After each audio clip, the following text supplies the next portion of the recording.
Chapter 4604. Her fingers were icy cold, like a sharp blade, deeply embedded into Gong Xiaozhu's neck. Gong Xiaozhu was in so much pain that her entire body was twitching, her face was pale as she struggled with all her might. But the more she struggled, the stronger the force on her neck became. She could even feel that her legs were gradually leaving the ground. The suffocating pain assaulted her. Ugh! Ugh ugh, she twisted her body in pain. She could clearly hear the young lady's mocking sneer, overestimating yourself waste, how dare you touch my people. That tone was so cold that there was no fluctuation of emotions. Gong Xiaozhu felt her entire body was icy cold. The aura of death and despair made her eyes start to roll back. Until, when Gong Xiaozhu was still on her last breath. Yi Qing Luo then threw her onto the ground. Gong Xiaozhu started coughing violently. She hadn't calmed down yet. A foot stepped on her wrist. Yi Qing Luo stepped on her hand and slowly lowered her body, placing her elbow on her knee. Hearing Gong Xiaozhu's painful cries, Yi Qing Luo picked up the dagger by the side. The blade was very blunt, as though it had rusted. Wisps of black qi lingered around the dagger. This dagger was targeted at the Huangfu family's Qingtong. The black qi on the dagger. It was extremely strange. But to ordinary people, it didn't have much effect. But, once it came into contact with the Huangfu family's bloodline, that was to quickly swallow the Huangfu family's bloodline. Especially, the more orthodox the bloodline, the greater the impact on one's body. So right from the start, Gong Xiaozhu's target was Qiao Jin. Yi Qing Luo's lips twitched. Where did this thing come from? Gong Xiaozhu screamed in pain, totally ignoring Yi Qing Luo's words. Yi Qing Luo's smile deepened, but it was covered with a layer of viciousness. Don't want to say? That's all right, even if you don't say. Wu also knows where this thing came from. She reversed the dagger and stabbed it into Gong Xiaozhu's body. The blunt blade was only able to pierce in with brute force. It was so painful that Gong Xiaozhu let out a heart-wrenching howl. Yi Qing Luo picked her ears and gave him a fierce kick. Gong Xiaozhu's body rolled to Qiao Jin's feet like a piece of trash. Here, I'll leave it to you to play with. Qiao Jin carried Yan Xiaoyi as he stared at Yi Qing Luo without blinking.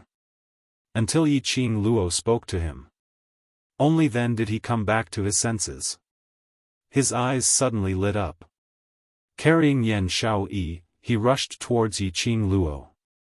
She didn't even bother to take a look at Gong Xiaozhu who was on the ground. Qing Luo. You can save Xiaoyi, right? You can definitely save Xiaoyi, right? He lowered his head and looked at Yan Xiaoyi whose face was pale, but she forced herself to open her eyes. Look at Xiaoyi, she doesn't seem to have a simple internal injury. Yi Qing Luo received Yan Xiaoyi from his arms. He laid it flat on the ground. As she felt her pulse, she raised her head and stared straight at Qiao Jin. Speaking of this face of yours is actually quite good looking, just a little worse than my Xian. Don't cover your face in future. Our group is filled with handsome men and beautiful ladies, so don't spoil our group's image. Qiao Jin, he didn't have the mood to discuss about his face, alright? TSK. Xiaoyi, you're too reckless.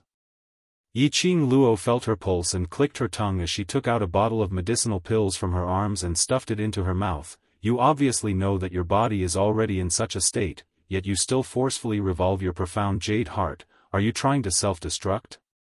End of this chapter. Chapter 4605. Yan Xiaoyi didn't say a word as she allowed Yi Qing Luo to feed the medicine into her mouth. Qiao Jin, who was by the side, upon hearing this, went into a daze as he frantically knelt by Yan Xiaoyi's side, looking at her anxiously. Qing Luo, is it that Xiaoyi's body has a very serious internal injury? I knew it. It's all my fault. I shouldn't have let her forcefully circulate the power of the profound jade heart. Qing Luo, you must save Xiao Yi. Only you can save her. Xiao Jin seemed to be possessed by a demon, repeating these words non-stop from his mouth. His eyes were filled with fear and worry. Yi Qing Luo, Yan Xiao Yi. He must be an idiot. Yi Qing Luo stuffed the pill into Xiao Jin's hand and rolled her eyes at him, then she stood up and was about to leave. Xiao Jin pounced forward in panic as he hugged Yi Qing Luo's thigh. Qing Luo. Don't go, don't go. Save Xiao Yi, you can definitely save her.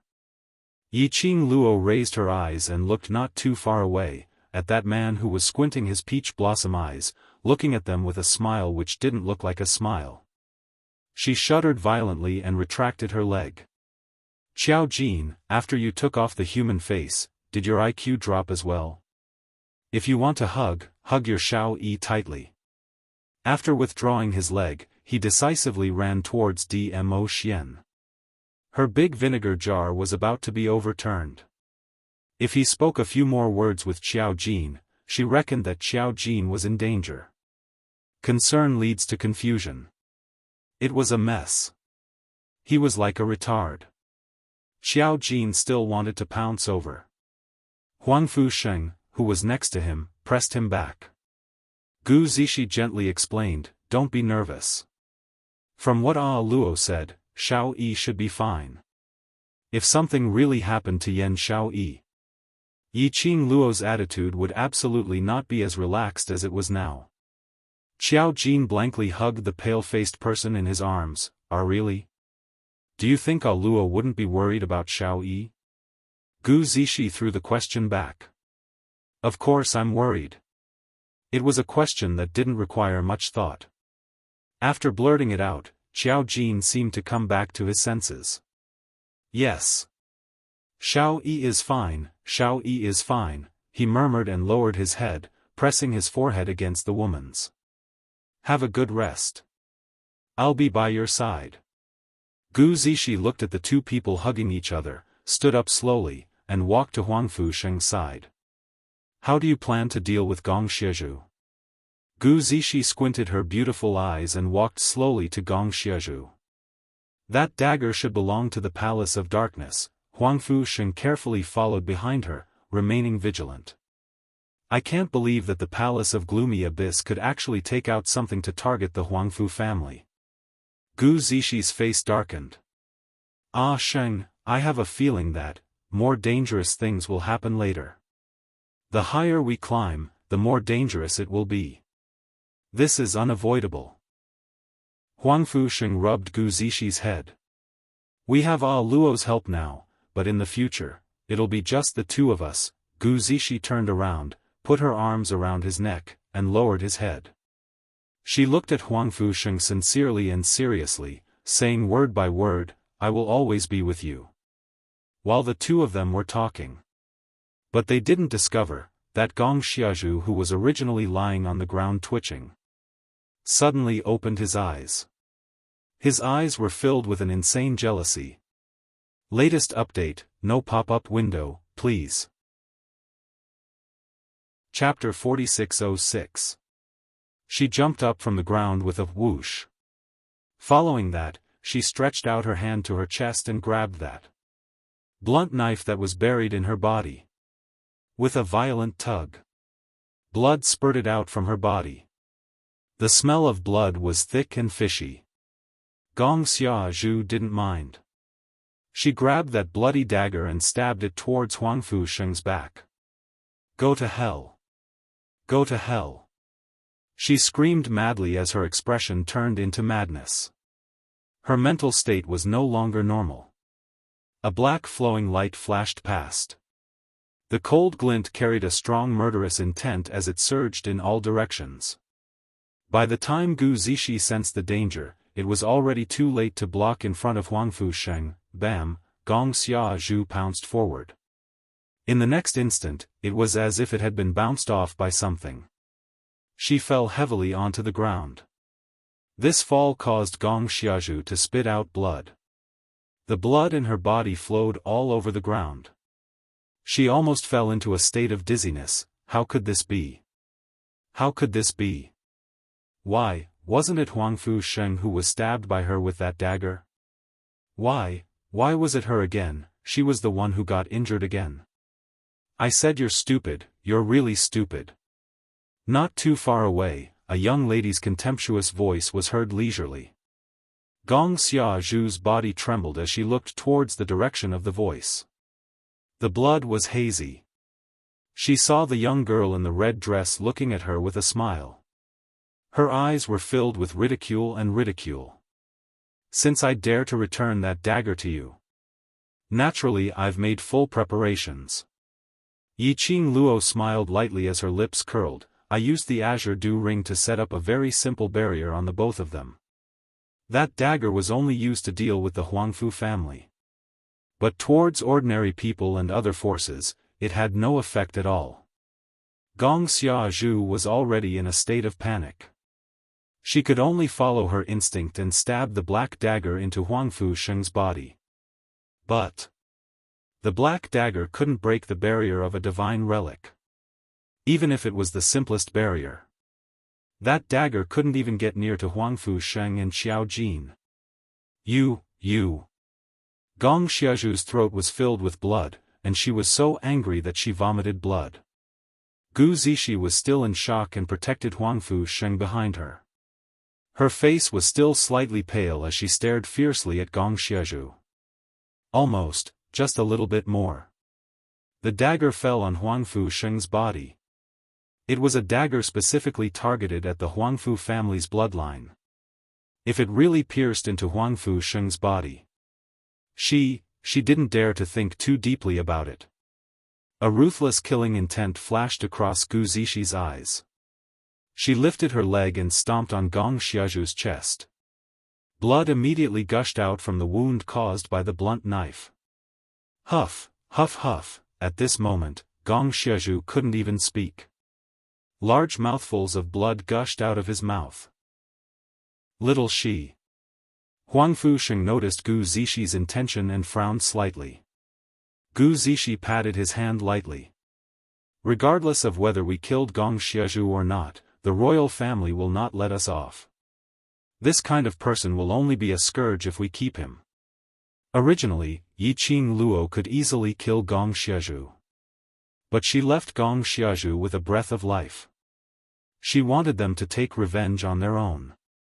To vent this resentment. Gu Zixi raised that blunt knife and stabbed it into Gong Xiaoju's neck without any hesitation. The blunt knife entered the skin. It was very difficult. Gong Xiaoju was in extreme pain. However, Gu Zixi was ruthless. She directly killed Gong Xiaoju. Chapter 4607. The moment Gong Xiaoju died. The rest of the cultivators were easily dealt with. After a moment, Yiqing Luo led the few of them as they left this abandoned seventh courtyard. Not long after the few of them left, a red figure slowly walked into the courtyard. That man's expression was icy cold, without any emotions. His gaze was indifferent as he looked at the surroundings. The ground was filled with corpses as blood stained the ground. The air was filled with a pungent smell of blood. That man's brows creased tightly. A strange glint flashed past his icy cold eyes. We chased after them for thousands of miles but didn't see anyone at all. A clear female voice was heard from outside the courtyard. That lady's eyes stared intently at that man. They just left not too far away. If you want to chase after them, then go ahead. That man didn't say a word as he stood silently on the spot. His gaze stared at a certain spot without blinking. If Yiqing Luo was around, she would definitely sense the direction which that man was looking at. It was exactly where she was standing in the courtyard earlier. Exactly the same. She looked for a place to settle down not too far away. After Yiqing Luo chased Xiao Jin out, she asked Gu Zixi to help Yan Xiaoyi clean up her body and conveniently applied medicine for the both of them. After she tidied up everything, Yiqing Luo then let Xiao Jin in.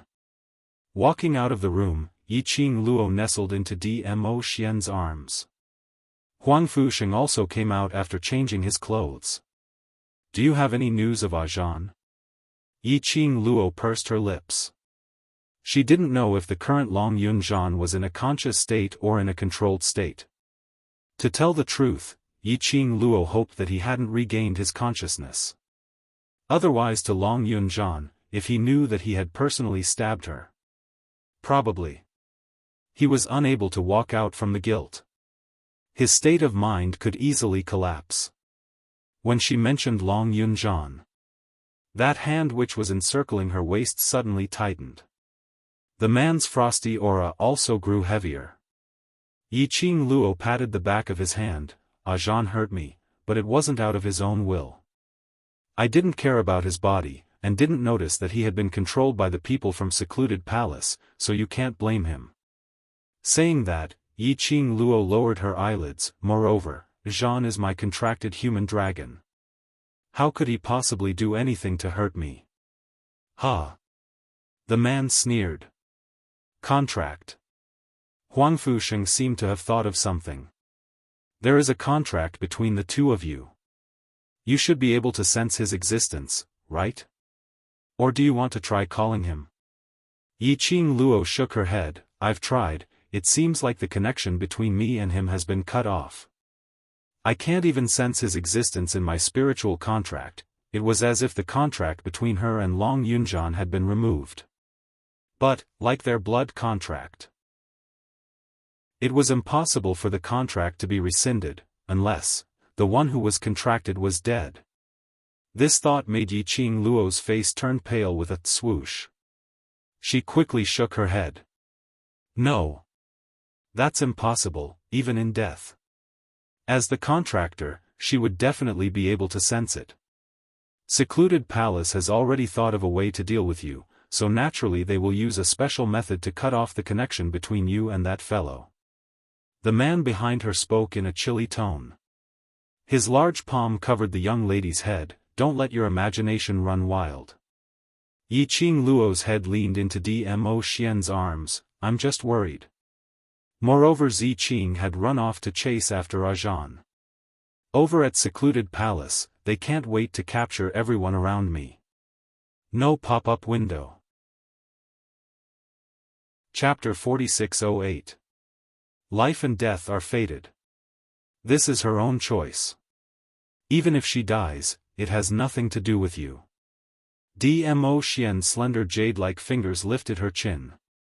Her half-squinted eyes were overflowing with beauty, projecting a faint light. Yi Qing Luo could tell that he was angry. It was a fact that Long Yunzhan had injured her. To Dmo Xian, this was an unforgivable matter.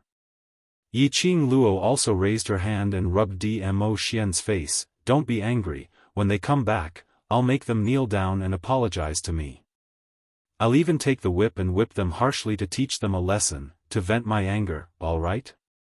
Those words, which sounded like she was coaxing a child, made Dmo Xian's eyes sink even deeper. The hand he used to pinch her chin used a little force to pull the girl closer.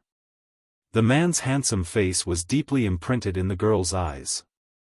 His thin lips moved closer to her ear. The warm air seemed to be able to soak people. It's useless to say such unrealistic things. The man's deep and mellow voice faintly entered Yi Qing Luo's ears. Inexplicably, there was a hint of temptation. Yi Qing Luo's face heated up slightly, even her body started to heat up. If you want me to let him go, it's not impossible. As he continued, his voice grew softer and softer. Everything depends on you. Yi Qing Luo, she fiercely pushed Dmo Xian's chest away and glared at him with a blushing face. This man, she really didn't care about the occasion, saying such ambiguous words. Cough, Huang Fusheng stood up awkwardly. Everyone is tired. We're finally safe. Why don't we go back and have a good rest? We'll look for Brother Long tomorrow. Yi Qing Luo nodded her head. These few days, she was almost crippled by Gu Jingyu. He had a good rest. However, Huang Fusheng and the others must be on tenterhooks these few days. In addition, Yan Xiaoyi was injured. He had experienced another battle where he almost lost his life. He hadn't rested for a long time. It was indeed time for a good rest. Yiqing Luo nodded and let the both of them rest. However, there was clearly something wrong with the look in their eyes when they left. Looking at her and Dmo Xian blatantly. His eyes were full of undisguised ambiguity. Yiqing Luo, they must have misunderstood something, right? He stayed in the new courtyard for 2 days. Yiqing Luo specially looked for a place near the courtyard which Gong Xiazhu was looking for. He could also go ask around and pay attention to whether or not anyone from the Dark Abyss Palace came to ask for news. But 2 days passed. It wasn't just the Palace of Gloomy Darkness that didn't send anyone to investigate. Even the commoners who lived nearby did not seem to notice what was happening in the courtyard. Everything was calm. It gave Yiqing Luo a feeling of the calm before the storm. These 2 days, Huangfu Sheng and the other 3 stayed in the courtyard to recuperate. The barbaric Blood-Bone King and her, as well as Ah Xian, were nearby, searching for traces of Long Yunzhan's whereabouts. At the same time, he inquired about the recent situation of the Heaven Realm. Everything was as Yiqing Luo had expected. After Ren Jianying took control of the Ren family, she slowly gained control of the royal family. The current royal family could only be regarded as a puppet. Ren Jianying needed a justifiable reason to unify the Heaven Realm and become the new sovereign of the Heaven Realm. But Ren Jianying had not given up on searching for Ren Jianming's whereabouts. As though she didn't want to kill Ren Jianming. Her position as the sovereign of the Heaven Realm would not be stable no matter what. Chapter 4609. Thinking of Ren Jianming. Yiqing Luo then thought of old man Tsang who was lying on the ice bed, unable to regain consciousness.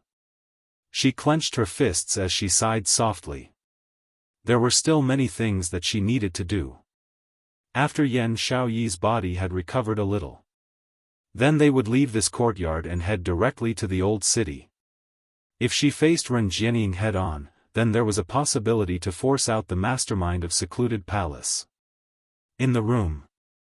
Yan Xiaoyi stared blankly at the man who was busy in the room. That handsome face swayed in front of her eyes. Familiar, yet unfamiliar. What are you looking at? There's nothing on my face. Qiao Jin looked at her fixed gaze as his thin lips curled upwards, smiling lightly as he sat by her bedside. He stretched out his hand and pinched her slightly cold hand, holding it in his own. Why is your hand so cold? Are you feeling unwell somewhere? I'm fine. Yan Xiaoyi lowered her eyes to look at that big palm. Qing Luo's medicinal pill has the best effect.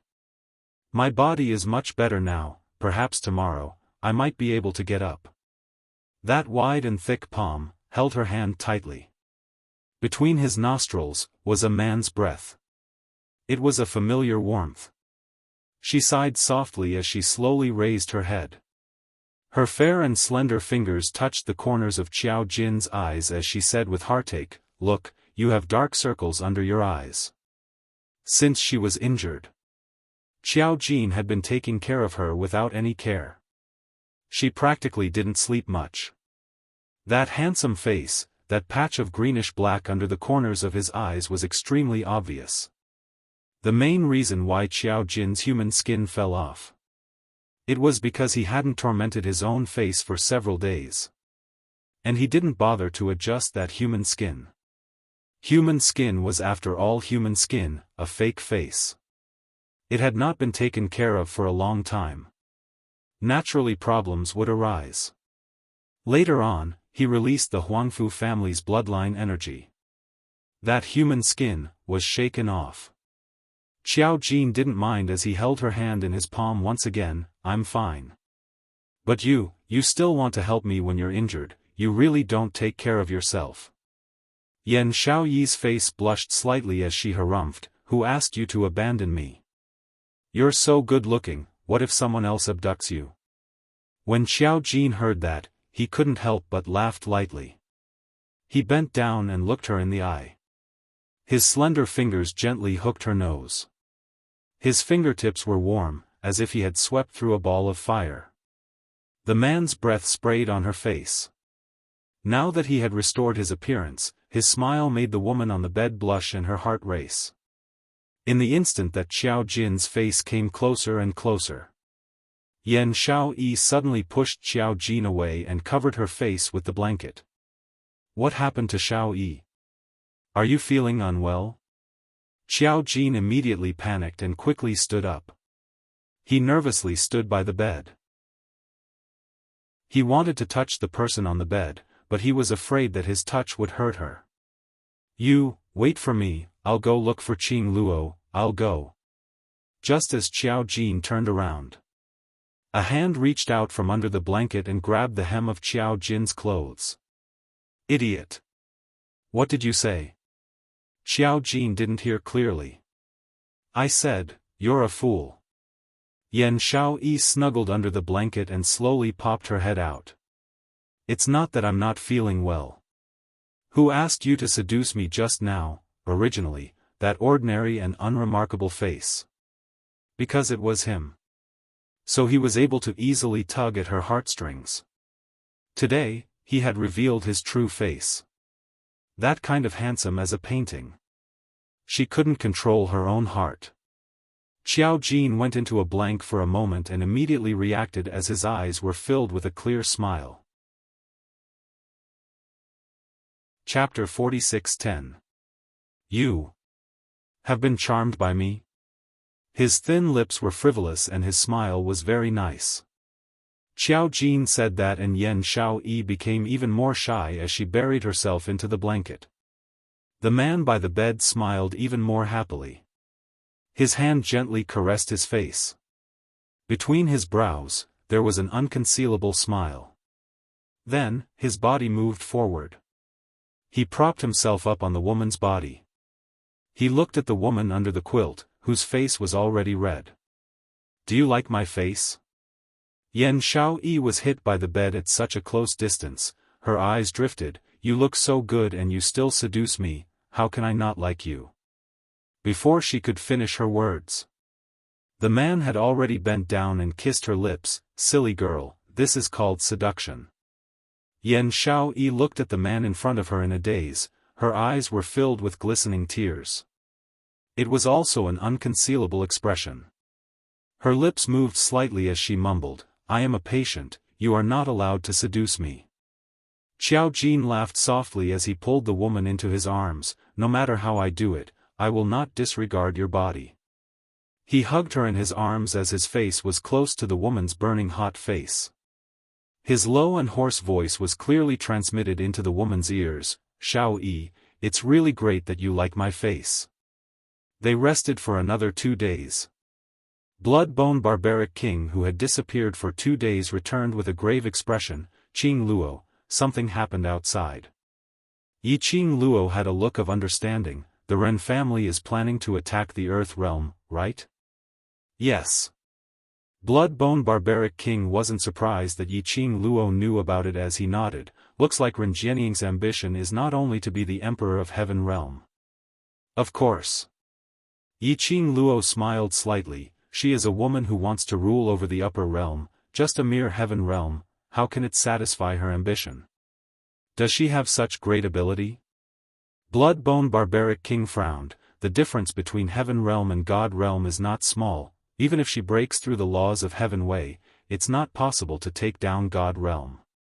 Yi Qing Luo smiled as she shook her head, but, Ren Jianying doesn't believe in the existence of the God Realm. After so many years, the realm of the gods has already become a legend. In the past few hundred years, no one has ever seen anyone from the realm of the gods. Ren Jianying might not know, but it's impossible for the people behind the scenes of Gloomy Palace not to know. The barbaric blood-bone king's eyes darkened. I can feel that, the person behind the Nether Palace is definitely from the God Realm. Yi Qing Luo sat down with a calm expression on her face, of course he knows, but he won't say anything. Yi Qing Luo poured a cup of warm tea and pushed it in front of blood-bone barbaric king as she calmly continued, Ren Jianying thought that she had made use of the Palace of Darkness, but in actual fact, the mastermind behind the Palace of Darkness was making use of her, to test our attitude. The target of the people behind the Dark Palace has always been me. So, he's forcing me to make a move. Once I make a move, he will have the opportunity to take advantage of me. Yiqing Luo's hand gently pressed on her heart. The mastermind behind the Palace of Darkness wants to make use of my Divine Phoenix Profound Jade Heart's body to nourish the Divine Phoenix Profound Jade Heart and provide it to him. Or perhaps he wants to obtain the secret of the Emperor of Gods from me. She leaned back on the chair, raised her head and took a deep breath. This battle, no matter if we stop it or not, to the mastermind behind the Palace of Darkness, it's a profitable business. Chapter 46:11. No. The Bloodbone Barbaric King looked at her seriously. The Palace of Darkness has already made your choice. Yiqing Luo raised her brows. There's the aura of the Azure Water Divine Artifact over at the Ren clan. The Bloodbone Barbarian King's eyes darkened. Feng Ji's vast water divine weapon was forged with my help. I'm not unfamiliar with the aura of the vast water divine weapon. Yiqing Luo's expression congealed as she abruptly sat up straight. Azure Water Artifact? The people behind Gloomy Palace know that you are collecting Azure Water divine weapons. The Bloodbone Barbaric Monarch said, the Palace of Gloomy Abyss gave the Azure Water divine weapon to Ren Jianying in order to lure you out, to fight with Ren Jianying over the Azure Water divine weapon. Once they snatched it, it was bound to become a way to stop Ren Jianying's ambition. Yiqing Luo's eyelids drooped down slightly as her eyes sunk, faintly flickering with a treacherous cold glint. It's not as simple as luring me out. If she remembered correctly. Previously, the Dark Forces had also wanted to collect the Azure Water Divine Artifact. At first, she thought that the Dark Forces wanted to awaken the King of Darkness. Later, he discovered that the Azure Water Divine Armament had another use. After that, Gloomy Palace also began to collect vast water divine weapons. However, every time they discovered the vast water divine artifact. So she was the first to get it. Furthermore, there was one point which made Yiqing Luo a little strange. Logically speaking, before Mother passed away, she should have sealed the 5 pieces of the vast water divine artifact set separately. Without the bloodline of a god emperor, the seal could not be removed. He probably couldn't obtain the vast water divine artifact. How did the Nether Palace obtain the vast water divine weapon? Yiqing Luo clenched her fists tightly. No matter what tricks the Palace of Secluded Darkness is trying to play this time round, I must make a trip over. The Bloodbone Barbarian King did not say anything to stop him. For him, the vast water divine tool belonged to Feng Gu. That was left for Qing Luo. Falling into the hands of others, especially the hands of those who had schemed against him, how could he be willing? Yiqing Luo told everyone about her decision. He heard that Ren Jianying was preparing to attack the Earth domain. Huangfu Sheng and Gu Zixi expressions changed drastically. After asking about Yan Xiaoyi's condition and confirming that there were no problems, the group of people immediately set off in a hurry for the direction of the Old City. Old City. A figure shrouded in a black cloak was quietly hiding in the dark, listening to the discussions of the people in the Old City. Now, the Ren family was in power. He was just short of directly addressing Patriarch Ren as the Emperor. The people were naturally praising Ren Jianying. The man in the black cloak listened to all kinds of praises in the dark. He almost crushed the stone beside him. Suddenly, a small hand rested on that person's shoulder from behind. The man was startled and grabbed the little hand. The owner of the small hand cried out in pain. Only then did the black-cloaked man see clearly that behind him was a 13 or 14-year-old girl. Her face was covered in dirt, but her eyes were extremely bright. At this moment, it was staring at him unblinkingly. "You! What are you doing behind me?" The black-cloaked man let go of the little girl's hand and asked with a frown. Why are you squatting here sneakily? The little girl raised her neck in defiance. The black-cloaked man ignored her and continued walking forward. The little girl skipped to keep up with his footsteps. Don't go, I know what you're doing. You're eavesdropping, right? What news do you want to know? Ask me. I know everything. The black-cloaked man's footsteps halted as he looked suspiciously at the girl. Latest update, no pop-up window, please. Chapter 46:12. What do you know? The black-cloaked man's face was filled with suspicion. The little girl smiled with her bright eyes. I squatted at the old city gate and asked for food for a few days. No news could escape my ears. The black-cloaked man was silent for a moment. He pulled the little girl to the corner of the wall. Then tell me, what news have you heard in these few days? The little girl tilted her head and extended her hand towards him. If you want to ask for information, you have to give me the crystals first. The black-cloaked man narrowed his eyes. How can I be sure that the information you gave me is true? The little girl was silent for a while before she unwillingly pouted her lips, then. I will reveal a little bit of information to you. The little girl moved closer. I heard, 2 days ago, Patriarch Ren sent the imperial family to kill the eldest miss of the Gu family. The black-cloaked man's body suddenly stiffened. Why, to kill the eldest miss of the Gu family? I heard that the eldest miss of the Gu family stole an extremely precious item from the Ren family. The little girl rubbed her chin and said, it sounds like it is related to the Ren family's lifeline.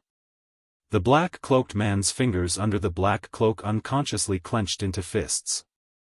He bit his lips. Then, was the eldest miss of the Gu family caught? Of course. The little girl was about to reply. She suddenly thought of something and stopped speaking. She extended her hand towards the black-cloaked man. I have already told you so much information. Shouldn't you give me the crystals? The black-cloaked man took out a bag of crystals from his sleeve. Speak quickly. How is the eldest miss of the Gu family? The little girl's eyes lit up as she received the bag of crystals. She touched the bag with one hand and took out the crystals with the other. Of course she is fine. I heard that the people that were sent over are all dead. Even the imperial family's Princess Xia Zhu died in the hands of the eldest miss of the Gu family. The black-cloaked man seemed to be relieved. Then. Run. Patriarch Ren, do you want to continue to kill the eldest miss of the Gu family? Why are you so interested in the eldest miss of the Gu family? The little girl stuffed the crystals back into the bag. Don't tell me, you like the eldest miss of the Gu family? The black-cloaked man was stunned. He hurriedly shook his head and said, No, I'm just curious. Why is Patriarch Ren, who is about to become the ruler of the Heaven Realm, still targeting the young miss of the Gu clan? Didn't I say it already? It's because the first miss of the Gu resident stole something that is related to the Ren family's lifeline. The Ren family wants to take it back. The little girl had an expression that said, Are you stupid? Then he said, Seeing that you've given me enough spar, I'll tell you another piece of news. The little girl lowered her voice and spoke mysteriously. Patriarch Ren seems to have a way to deal with the first miss of the Gu clan. Right now, he no longer plans to kill the first miss of the Gu clan. Instead, he's waiting for the first miss of the Gu clan to come knocking on his door.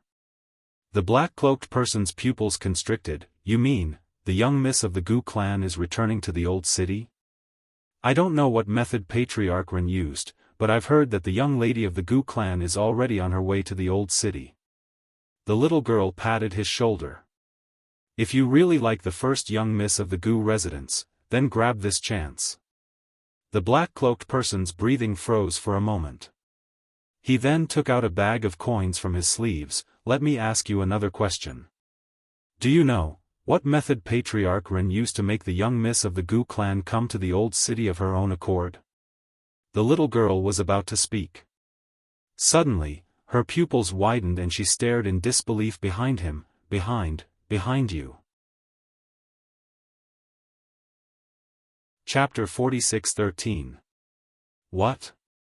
The black-cloaked man's eyes darkened, and the muscles all over his body began to tighten at this moment. He didn't look back. He wanted to run past the little girl. But just as he moved, a fair hand pressed on his shoulder. It seemed to be gentle. In fact, that fair hand pressed the black-cloaked man so hard that he couldn't even struggle. "My good brother, I've finally found you." The soft and graceful voice of a woman came from behind him. In the ears of the black-cloaked man, it was as if death had come. "What question do you want to ask me? Just come and ask me personally. I will definitely tell you everything I know." The woman chuckled softly. The black-cloaked man's body tightened even more. His entire face seemed to be covered with a layer of haze. There was no fear, no fear. "Run. Patriarch, run." The little girl stared behind the black-cloaked man, unable to believe her eyes. She actually saw the legendary strong woman. Ren Jianying. What did Patriarch Ren just say? Her good brother? Brother? The little girl blinked her bright eyes and looked at the black-cloaked man in front of her in astonishment. Before she could speak, she heard Ren Jianying's extremely indifferent voice. "Take her away." Soon, two figures rushed behind the little girl and tried to grab her. "Ren Jianying!" The black-cloaked man shouted and suddenly reached out to grab the little girl. He moved his body. This time, he easily broke free from Ren Jianying's hand on his shoulder. He pushed the little girl behind him and leaned his back against the wall. He turned his head and looked at the woman who was high above him warily. This movement also caused the black-cloaked man's cloak to fall off his head. A handsome face was revealed. He looked a little embarrassed and haggard. Under his eyelids, there was still a very dark circle. That face, wasn't it the long disappeared Ren Jianming? Jianming. Ren Jianying's red lips curled up slightly and she called his name softly. "I haven't seen you for a long time. Don't you even have the most basic etiquette?" Ren Jianming couldn't hide his disgust. "Ren Jianying, don't think that I don't know what you want to do." "So what if I know?" Ren Jianying smiled contemptuously. She slowly raised her palm and tightened her fingers one by one. "The entire heaven realm is under my control. Even if you know what I want to do, so what?" Ren Jianying walked towards him with a smile. "My good brother, after being out for so long, it's time for you to come home with me." Ren Jianming blocked the little girl behind him and slowly retreated. His expression was solemn and cold. His eyes were filled with hatred and coldness. "Bah! Don't you dare!" He swept his gaze across Ren Jianying and then looked at the two guards who were surrounding her. He squeezed the little girl's hand. "Run as far as you can later." "Huh?" The little girl was still in a daze, unable to react at all. All of a sudden, she was flung away by a powerful impact. The man's anxious roar resounded in his ears, "Run! Run!" The little girl subconsciously broke into a run. Vaguely, he seemed to see the two guards beside the Ren family head chasing after him. However, they were directly stopped by the man. However, it was obvious that the man was no match for the two hidden guards. In just a moment, he was knocked to the ground by the two hidden guards. However, the man still forced himself to get up and hugged the legs of the two guards. It was as if he was buying time for her to escape. The little girl's running footsteps suddenly stopped. Latest update, no pop-up window, please. Chapter 46:14. Alright, since you don't want anything to happen to that little girl, as your elder sister, I will naturally fulfill your wish. Ren Jianying looked at Ren Jianming, who fell to the ground in a sorry state. Back then, he was a playboy with great talent. At this moment, he was knocked to the ground by two secret guards. Ren Jianying's heart suddenly felt carefree. Her red lips smiled even more, and her eyebrows were full of pride belonging to a superior. I have been waiting for you for a long time. You are finally willing to show up. Let's go. I will take you home. Ren Jianying walked proudly to the place where Ren Jianming was lying. She slowly bent down and was about to reach out and pull Ren Jianming up. Suddenly, a gust of cold wind blew. Ren Jianying's eyes moved, and she quickly retreated. However, there was still something that pierced the skin on her face. There was some slight tingling. Ren Jianying raised her head and reached out to touch her cheek. But there was no wound. It was as if the stinging pain just now was just an illusion. Ren Jianying frowned. Her intuition told her that something was wrong. But she couldn't feel what was wrong. She narrowed her beautiful eyes dangerously and looked in the direction of the cold wind. She saw a little girl who looked 13 or 14 years old standing there with a fierce face, glaring at her. I'm warning you, let him go. Otherwise, don't blame me for being rude. The little girl's threat was not powerful at all. Ren Jianying frowned and glanced at the two secret guards. The guards quickly walked toward the little girl. Why are you back again? When Ren Jianming saw the little girl, his face suddenly turned pale. Didn't I tell you to leave? You were beaten by them because you wanted me to run away, the little girl explained seriously. I can't leave you behind and run away. As she spoke, the two guards had already rushed in front of her. However, the little girl's speed was extremely fast. In the blink of an eye, she escaped from the attack range of the two guards. She was still approaching Ren Jianming. Ren Jianming listened to the little girl's naive words and didn't know whether to be touched or helpless. He looked at the little girl who had come to his side and lifted him up with an indescribable feeling in his heart. Are you stupid? If I didn't ask you questions, you wouldn't have been dragged into this. Ren Jianming's breathing was slightly shaky.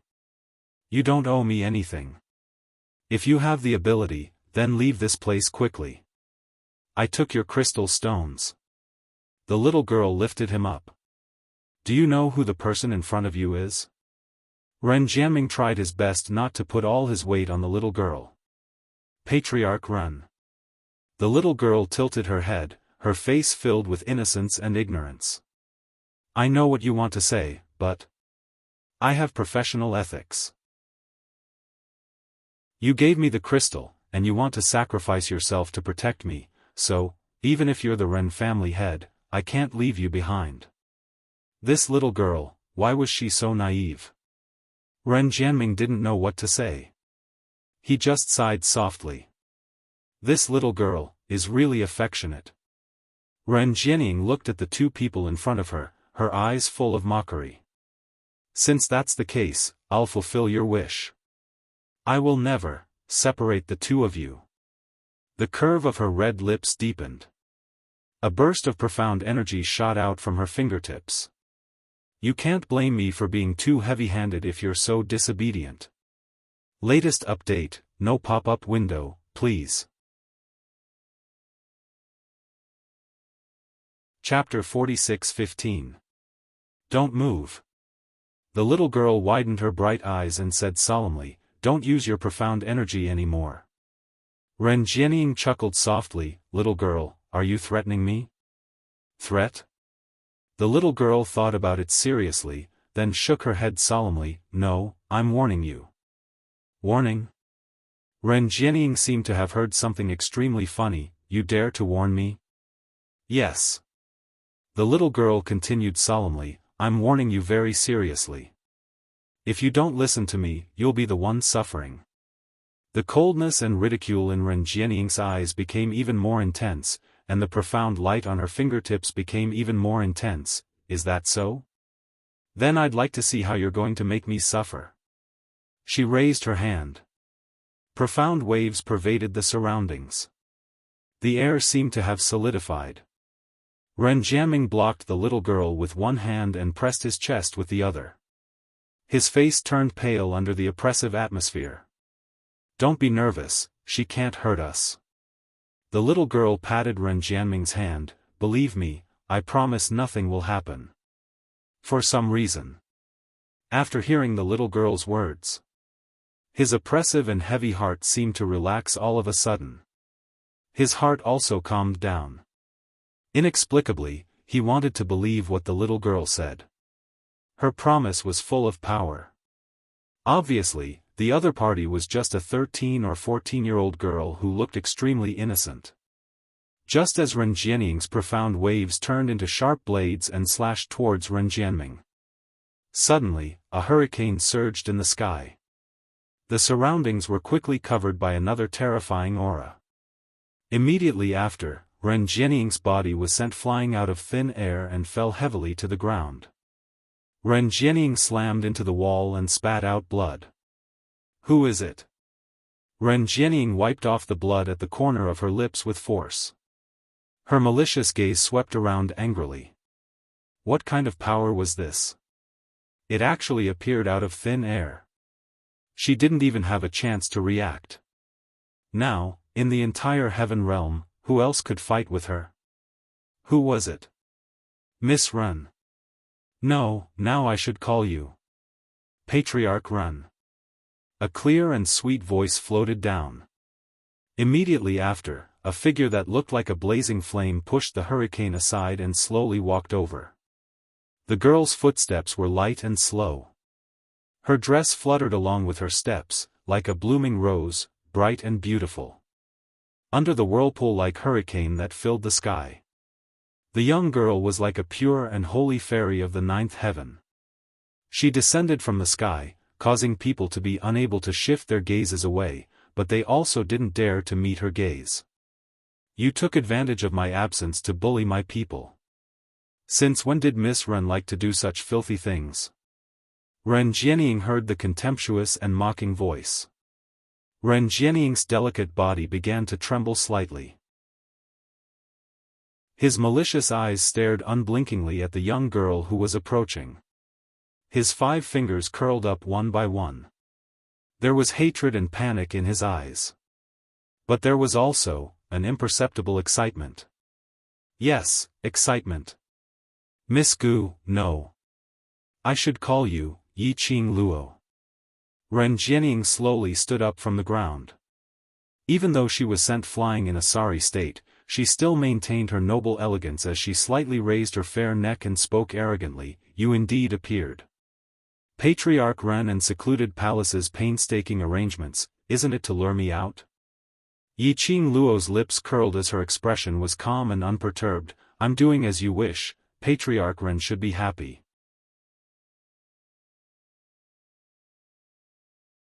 Chapter 46:16. Happy, this patriarch is extremely happy. Ren Jianying stared at Yi Qing Luo, as she squeezed out each and every word from between her teeth. Yi Qing Luo's smile deepened, but Patriarch Ren doesn't look happy? Alright, this patriarch is indeed unhappy. Ren Jianying's eyes were icy cold, as though there were raging waves in her eyes. The moment you came, you stopped this patriarch and my brother's reunion, no matter who it is, they would not be happy, right? Yi Qing Luo raised one finger, as she shook her hand, no, I'm very happy. She smiled as her eyes curved, as she walked to Ren Jianming's side. Didn't I tell you to wait for me to come back, why did you run out alone? Her suspicious gaze, as she looked at the young lady behind him, could it be because of this young lady? No. Ren Jianming anxiously opened his mouth to explain, she and I just got to know each other. She sells information. Yi Qing Luo's brows rose, just got to know each other, but for you, she's not afraid of Ren Jianying's threat, she's quite a bold young lady. As she said that, she looked at the young lady with admiration. The young lady's eyes widened, as she stared at Yi Qing Luo without blinking. Hearing Yi Qing Luo's praise, the little face turned red. I'm just doing my duty. Not as good as what you said. That look made Yi Qing Luo want to rub her furry head. Young lady, why were you so sure that Patriarch Ren wouldn't be able to hurt you? Yi Qing Luo pushed Ren Jianming aside, as she hooked the young lady into her arms. This young lady looked very innocent. Not like someone who would do things to scare others. The young lady must have her reasons for saying that. Furthermore, Yiqing Luo's peripheral vision glanced at Ren Jianying, as a glint flashed past her eyes. If she didn't see wrongly, Ren Jianying's condition was not right. Especially earlier, when she released her profound energy. She easily broke through Ren Jianying's attack. This wasn't like Ren Jianying's condition. I'm not called young lady, I'm Miao Xianxian. When the young lady saw Yiqing Luo's devastatingly beautiful face at such a close distance, a sliver of infatuation flashed past her eyes. He even stuttered when he spoke. The infatuation in the little girl's eyes. It wasn't a disgusting obsession. But from the bottom of his heart, he had taken a liking to her face. Alright, this little girl was also a fan of looks. Yiqing Luo pinched her cheek. Meow. Big sister, you can call me Xianxian. The little girl, Miao Xuanxuan's eyes were sparkling with happiness. Good girl, Xianxian. Yiqing Luo gave a meaningful smile. I roughly understand why you're so certain that she won't hurt you. Miao Xuanxuan's eyes shone even brighter. Just like a resplendent star in the night sky. Big sister, you found out? Yiqing Luo nodded smilingly. What are you talking about? Ren Jianying's face darkened as she listened to their conversation. Do you think that you can scare me just by acting mysterious? Yiqing Luo narrowed her long and narrow eyes as she tried to provoke her with a smile that didn't look like a smile. We don't talk in riddles, so let me tell you the answer personally. She pushed Miao Xianxian into Ren Jianming's arms. Immediately after, she leapt up. The glower flame fan on her fingertips opened up, sweeping across a large area of raging flames. A swoosh sound was heard. The profound rays were like scattered flowers, as it attacked towards Ren Jianying. She struck when she said she would, without any hesitation. Chapter 46:17. Ren Jianying sneered, courting death. She raised her palm to counterattack. Full of confidence. But just as her palm met Yiqing Luo's profound ray, she sensed that something was amiss. Her eyes widened in terror. She wanted to withdraw her hand to evade. But her body couldn't react in time. With a bam, the blazing red ray, majestic and powerful, directly broke through Ren Jianying's palm wind, falling onto Ren Jianying's body.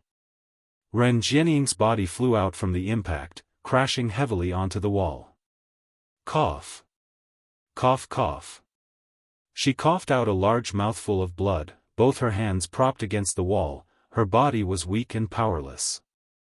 She raised her head, her eyes staring venomously at Yiqing Luo. What did you do to me?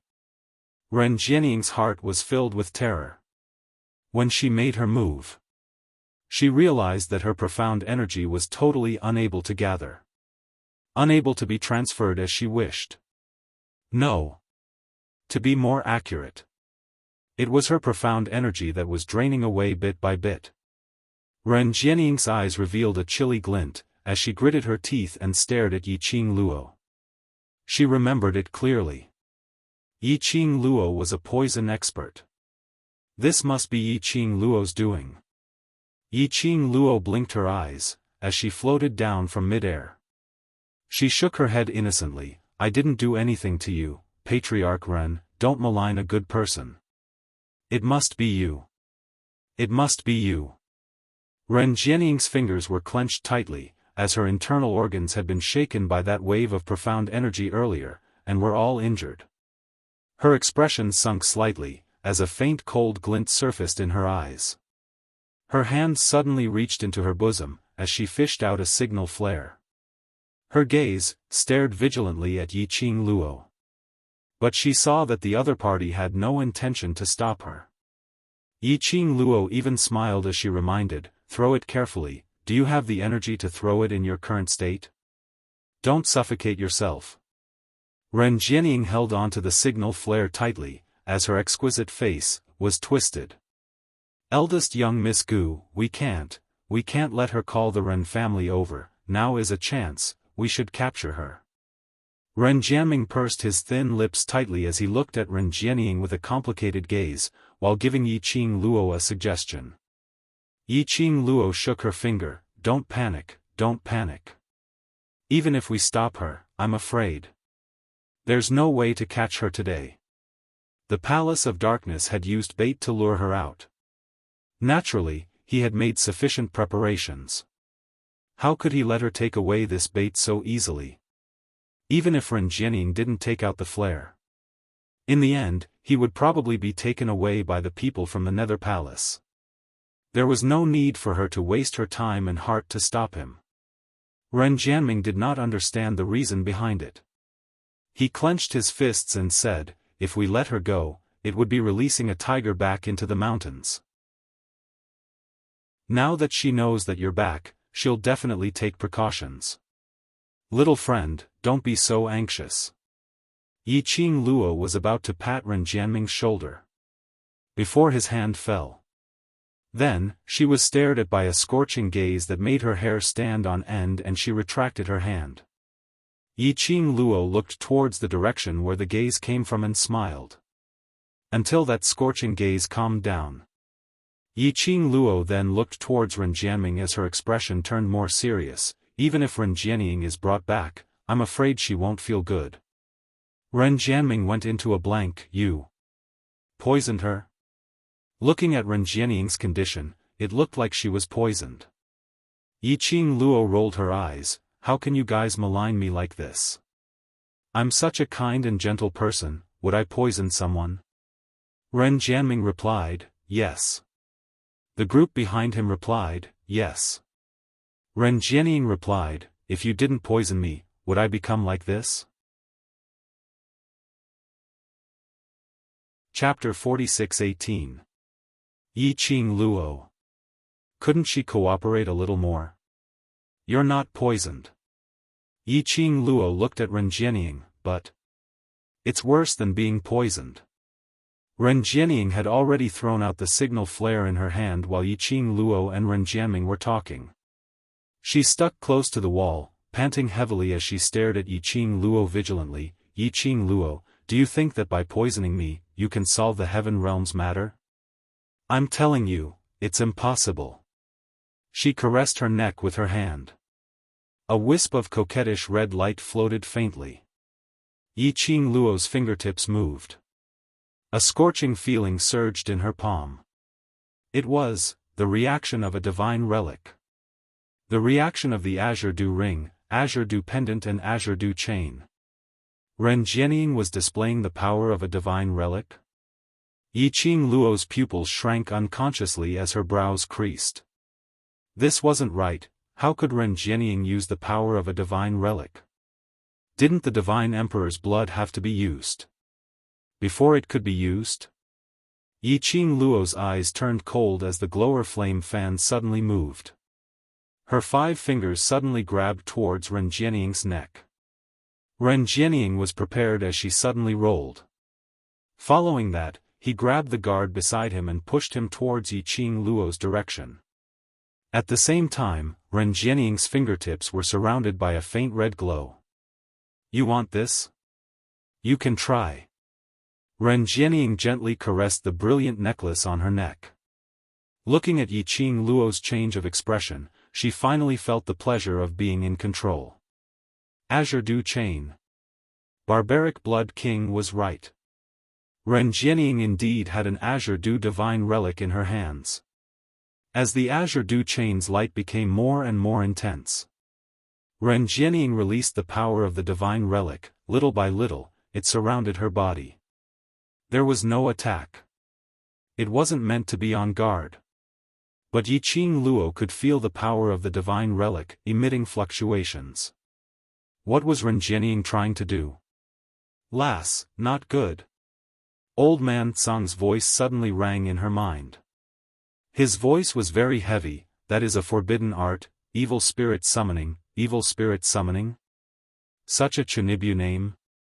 Evil spirit summoning isn't summoning evil spirits to do battle, but using the evil spirit aura to summon the same kind. Old Man Tsang said solemnly. Summoning his own kind? Yiqing Luo knitted her eyebrows as she still hadn't digested the meaning of Old Man Tsang's words. Just then, the azure water ring, azure water chain, and azure water pendant became even more restless. It seemed like it was about to leave his hand and rush towards the azure aqua light chain. Yiqing Luo's mind suddenly sobered up. What you mean is? Ren Jianying had executed the evil spirit summoning, using the azure aqua light chain as a medium to summon the other azure aqua artifacts? That's exactly what I meant. Old Song was deeply worried. Once the azure water divine artifact in your hands is summoned over, the azure water divine artifact will no longer belong to you. Was this Ren Jianying's motive? Was this the goal of the secluded darkness palace? Did he want to obtain the vast water divine artifact from her? Yiqing Luo's 5 fingers clenched tightly as her fingertips pressed onto the azure dew ring and the silk chain. That belonged to her mother. No one should even think of snatching it.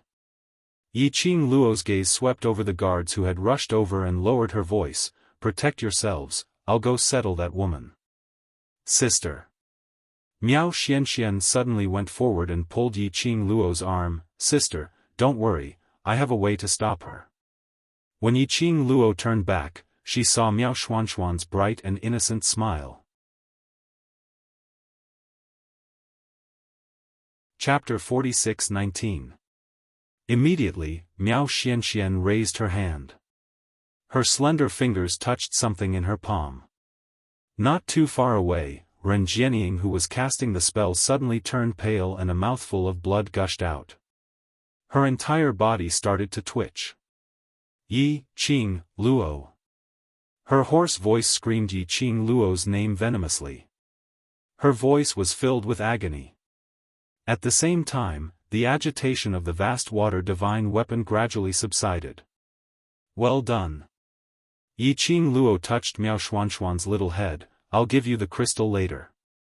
Miao Xuanxuan's eyes were filled with smiles. If it's sister, then there's no need for any reward. It was Xianxian who took the initiative to help sister. Ren Jianming. What differential treatment? Why do you have to collect money from me for asking a few questions? You're not as good looking as sister. Miao Xianxian said confidently. Ren Jianming. He was a man, why did he need to be so good looking? It's you? What did you do to me? What did you do? Ren Jianying apparently heard their conversation as she looked at Miao Xianxian with a complicated gaze. Her internal organs felt like they were being gnawed by something. She couldn't bear the pain. This pain. It didn't seem like she was poisoned. What did that young lady do to her? When did she do it? Miao Xianxian was frightened by Ren Jianying's heart-wrenching roar and her sinister look as she shrank back. Yiqing Luo shielded Miao Xianxian behind her, blocking Ren Jianying's crazed gaze. Patriarch Ren, aren't you a little too confident in your ability to predict the major events of the future like the back of your hand? Yiqing Luo's lips curled up as she laughed coldly. He allowed the guards of the Ren family to rush over and surround them. Her expression didn't show any signs of panic. Ren Jianying's expression changed again as her fingers clenched tightly, suppressing the intense pain in her body. Yiqing Luo mentioned her secret again. Once again, she told him her secret openly. This was the secret she relied on to survive. She must not let Yiqing Luo continue. Yiqing Luo took in all the fluster in Ren Jianying's eyes. Yiqing Luo sarcastically tugged her lips. Don't worry, I'm not too interested in your matters, I'm just reminding you. The present is no longer the future that you once knew. Are you sure that you can really be the final winner? The mockery in her eyes deepened as she looked at the young lady behind her. Master Ren, this young lady. Her surname is Miao. Ren Jianying was still in shock over what Yiqing Luo said. Suddenly, he heard the last sentence. Her brain was in a whirl. Trash. Suddenly, a sinister and hoarse voice came from not far away. The guards of the Ren clan retreated and opened up a path. A man in a black robe slowly walked over. That person's entire body was surrounded by an evil aura. His skinny face seemed to be propped up by a few bones. It was extremely strange. A thick black mist surged in his eyes. What a dense qi, Yi Qing Luo frowned. This was the first time she had seen such a dense evil aura. It made her extremely uncomfortable. Just a few sentences and you've already defeated my will. What use do I have for you? That sinister and hoarse voice made Ren Jianying tremble as she raised her head. The gaze she shot at that person revealed a sliver of fear. Fear? There was actually someone who could make Ren Jianying feel fear? She thought. Ren Jianying thought that she was reborn, so she had nothing to fear. Latest update, no pop-up window, please. Chapter 46:20. Yes, rebirth. Ren Jianying was someone who had been reborn. From the first time she heard Ren Jianming mention Ren Jianying, Yi Qing Luo had this guess. From the age of 7, she knew how to act in front of the elders and knew how to grab the business opportunities to develop her own power. She didn't believe that she was a genius. Furthermore, she was able to accurately know what had happened to the various large clans, as though she knew the future. Wasn't that rebirth? Ren Jianying was able to make use of her rebirth advantage to carve out a place for herself in the heaven realm. This was her own method and Yi Qing Luo wouldn't interfere. But what Ren Jianying shouldn't do was to stretch her hand over to her side. Since she had chosen to cooperate with the Palace of Darkness, he had to accept any unforeseen event for his own choice and his own ambition. Because of her rebirth advantage, she wanted more and more, which eventually led to her ambition swelled. In the end, everything was heading in a different direction from what he had known back then. The current Ren Jianying. What advantage did she have from rebirth? Unfortunately, Ren Jianying didn't understand this logic. That black-robed man walked slowly to Ren Jianying's side and casually pulled her up. Grand Elder. Ren Jianying was in so much pain that her body was twitching. That slut, on me. On me. Yes, Gu. Miao Xianxian, surname Miao. Miao Gu family. The black-robed man looked at her coldly and threw her onto the ground in disdain. Useless fellow. That man immediately turned his gaze towards Yi Qing Luo and the rest. Finally, his gaze fell onto Miao Xianxian, cure the Gu. That sinister gaze and that sinister hoarse voice made one tremble in fear. The young lady was so frightened that she hid behind Yi Qing Luo. Yi Qing Luo held the young lady's shoulder lightly and welcomed that grand elder with a smile. "Io, the people from the Palace of Darkness are finally willing to appear?" Yi Qing Luo. Grand Elder's eyes were gloomy like a poisonous snake. "Don't think that just because you've gotten the upper hand repeatedly, you can maintain your good luck. It seems that my luck is indeed very good." Yi Qing Luo tilted her head and smiled faintly. "Grand Elder must be careful, don't be killed by my good luck." The Great Elder's eyes grew colder and more terrifying. "Don't be too happy yet. Who told you that I'm going to fight you?" Yi Qing Luo raised her brows. "Then Great Elder's meaning is, you want to let that waste fight with me?" Yi Qing Luo glanced at Ren Jianying meaningfully. Yi Qing Luo. Ren Jianying's face flushed red from the humiliation as she clenched her teeth and stared at Yi Qing Luo with a distorted expression. The Great Elder just smiled sinisterly. "I will make you hand over the divine weapon willingly." He waved his sleeve. Amidst the black mist, a figure slowly appeared before everyone's eyes. It was a man. He was about 20 years old and was dressed in a black robe. He exuded an unapproachable coldness from head to toe. A pair of pure blue eyes, without any emotions, stared at Yi Qing Luo without blinking. Leader. Ah Jean. When they saw that man, Yi Qing Luo and the rest's expressions suddenly changed as they called out that man's name in disbelief. Wasn't that man standing in the black mist, emitting a cold aura, Long Yunzhan? It was Long Yunzhan whom they had been searching for a long time. Why was he at the Palace of Darkness? Yi Qing Luo's eyes stared intently at Long Yunzhan. Chapter 46-21. Even if they were standing face to face at such a close distance, Yi Qing Luo had not sensed any fluctuation in the blood pact between her and Long Yunzhan. The man in front of her. Was it Long Yunzhan? The both of them had once made a blood pact. As the master sighed, she should be able to clearly sense Long Yunzhan's spiritual consciousness, as well as his current thoughts. But unfortunately, there was no connection between them. Could it be? Did the Palace of Darkness intentionally create a fake Long Yunzhan to deceive her?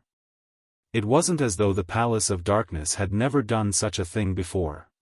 But no matter how much she tried to build up her heart in her mind, or how she tried to find excuses, she was unable to deny that the moment she saw Long Yunzhan, she had already confirmed that this person was Long Yunzhan. It was impossible that she couldn't even recognize her own brother. Even if that person, when he looked at them, there wasn't any expression on his face. That pair of azure blue pure eyes had no fluctuation of emotions. She was still certain. That person was Long Yunzhan. Her brother who had once fought side by side, partner. Long Yunzhan. Group leader. You.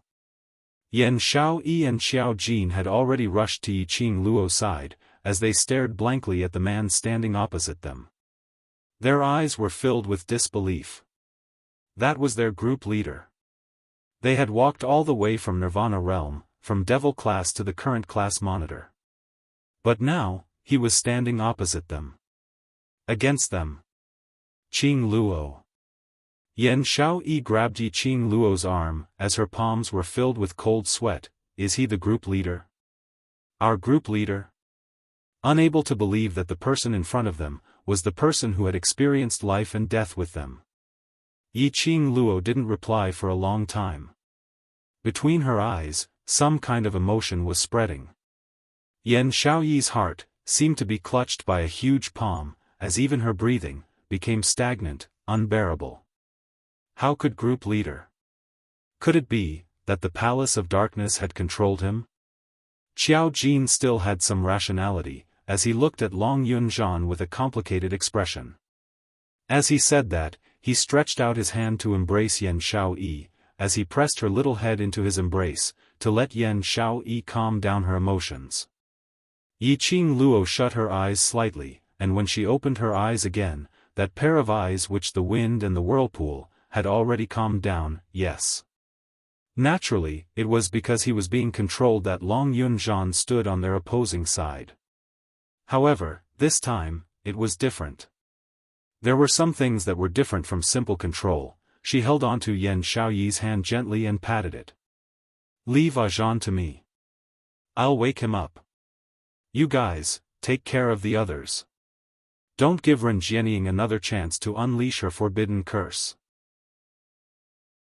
But, can you really do it?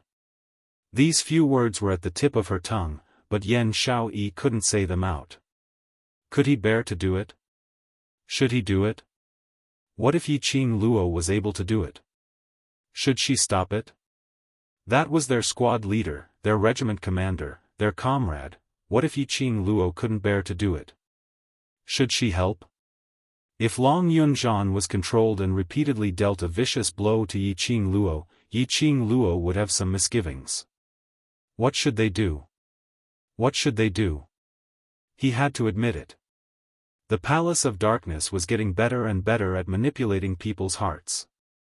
There was no need for a frontal attack. He had already taken advantage of the relationship that they cared about the most, routed them. Xiao Yi, listen to Qing Luo. Xiao Jin held Yan Xiaoyi's little hand tightly, as he pulled her. Let's go over and talk to Huangfu Sheng, to try our best to stop Ren Jianying. Chapter 46-22. Yi Qing Luo's expression was slightly chilly as her eyes stared at Long Yunzhan without blinking. The words she spoke were directed at Grand Elder. Now the Palace of Darkness is only left with such despicable methods? Aren't you the clearest about the Palace of Darkness's despicableness? Grand Elder wasn't infuriated, instead he gave a cold laugh proudly. When you see your so-called brother standing on the opposite side of you, how will you choose? Will you choose to kill the other party for your own sake, or to fulfill your sentimental and righteous wish, to rather get yourself injured than to hurt him? Ha ha ha. This elder is really looking forward to this good show. Grand Elder laughed sinisterly. A pair of treacherous chilly eyes stared straight at Yi Qing Luo, as though he was staring at his prey, just as he was prepared to go up and capture her. Yi Qing Luo's slender fingers clenched into a fist. She took a deep breath to calm her own emotions as her eyes gazed deeply at Long Yunzhan. Ah, Zhan. She opened her mouth as her voice was slightly low. Since when did it start? Her question made one unable to make head or tail of it. This made Yan Xiaoyi, who was gritting her teeth in anger from Grand Elder's words, look towards Yi Qing Luo in a daze. What did she mean by since when did it start? Wasn't the current Long Yunzhan already controlled? How could he possibly answer Yi Qing Luo's question? Just as everyone was filled with suspicions. They heard that expressionless, extremely cold man slowly opened his mouth. It was that day. Why didn't you come look for us? Yi Qing Luo smiled when she heard that as she asked again. Long Yunzhan's eyes moved slightly, like the ripples on the lake. Now, I'm here to look for you. Looking for me, that means. Right from the start, your target is me. Yi Qing Luo laughed softly as her brows were curved. But if one listened carefully. However, one could hear the bitterness and helplessness in her laughter. Long Yunzhan went silent, not knowing how to reply. Yan Xiaoyi, who was by the side, couldn't hold it in any longer when she heard their conversation. What do you mean? Qing Luo, what do you mean by that? Isn't Commander being controlled? Why? Listening to their conversation. But it seemed like the leader wasn't being controlled at all. Yi Qing Luo took a look at Yan Xiaoyi as she pondered for a moment and wanted to reply. However, Long Yunzhan spoke first. I'm not being controlled. That pair of azure eyes looked at Yan Xiaoyi. It was as if he was looking at a stranger, cold and emotionless. I have been a member of the Palace of Gloomy Darkness since the beginning. This sentence exploded in the ears of Yan Xiaoyi and the rest with a boom. They stood there in a daze. He could hardly believe what he was hearing. Were they dreaming? How could their most respected and amiable class monitor, who had grown up with them, be someone from the Palace of Darkness? At that time, how could there be a Tengu Palace? Qing Luo, didn't you say that the group leader is being controlled? Why did he say that? Did the people from Dark Shadow Palace force him to say that? Yan Xiaoyi couldn't believe her own ears as she shook her head and anxiously sought confirmation from Yi Qing Luo. This news, if those people in the world group were to find out about it. Probably. Everyone would break down. Looking at Yan Xiaoyi's hopeful and flustered eyes. Yi Qing Luo's eyes dimmed slightly. She lowered her eyes as she replied calmly, yes, he is indeed being controlled, but he's conscious now. Latest update, no pop-up window, please.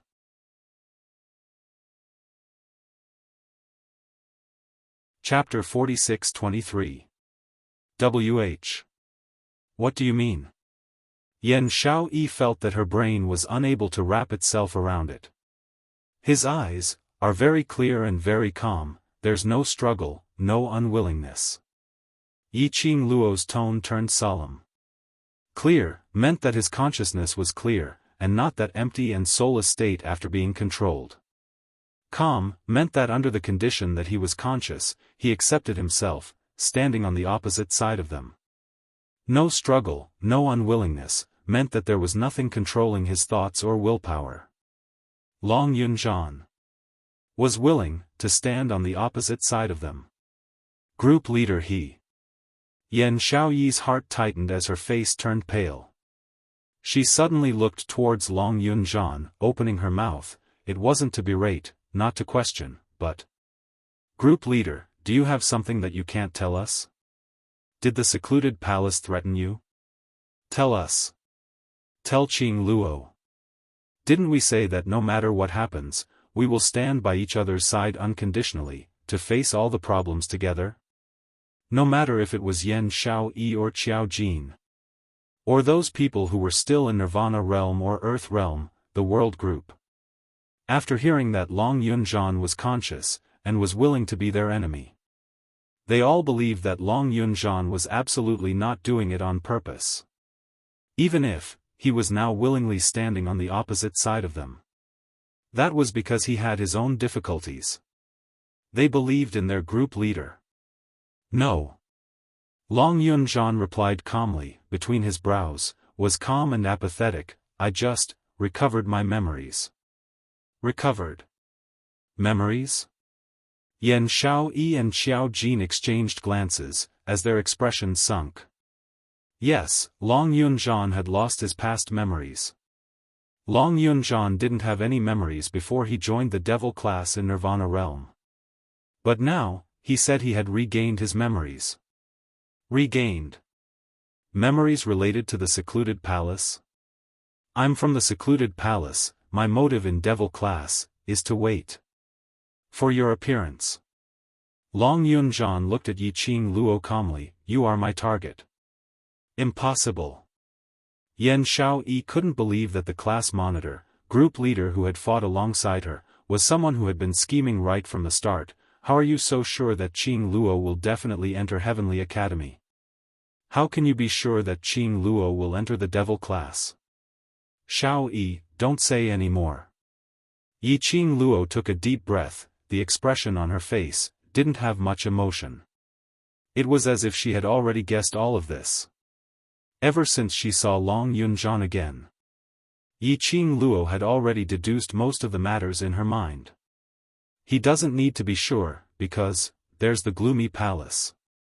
The mastermind of Gloomy Palace had planned everything. The Palace of Darkness had confirmed that she would enter the Heavenly Academy and join the Devil class. She was not surprised at all. I'm afraid that Ajan's memory loss is also the work of the Gloomy Palace. Qing Luo continued, if Ajan loses his memories, then he will be able to integrate into us and gain our trust, just like now. After that, he would find a suitable opportunity to let Long Yunzhan recover his memories. It also allowed him to understand the mission that he had to complete. Qing Luo laughed softly as her eyes stared deeply at Long Yunzhan. So, after you've recovered your memories, you've chosen the Palace of Darkness, intending to abandon this period of time, and everything that we've experienced. Long Yunzhan's emotionless eyes flashed past a slight fluctuation. Very quickly, it disappeared in a fleeting moment. It was so fast that no one could catch it. The fastest update, no pop-up window to read. Chapter 46-24. But Qing Luo, who had been staring intently at Long Yunzhan, caught it. Qing Luo's eyes flashed past a flash of understanding.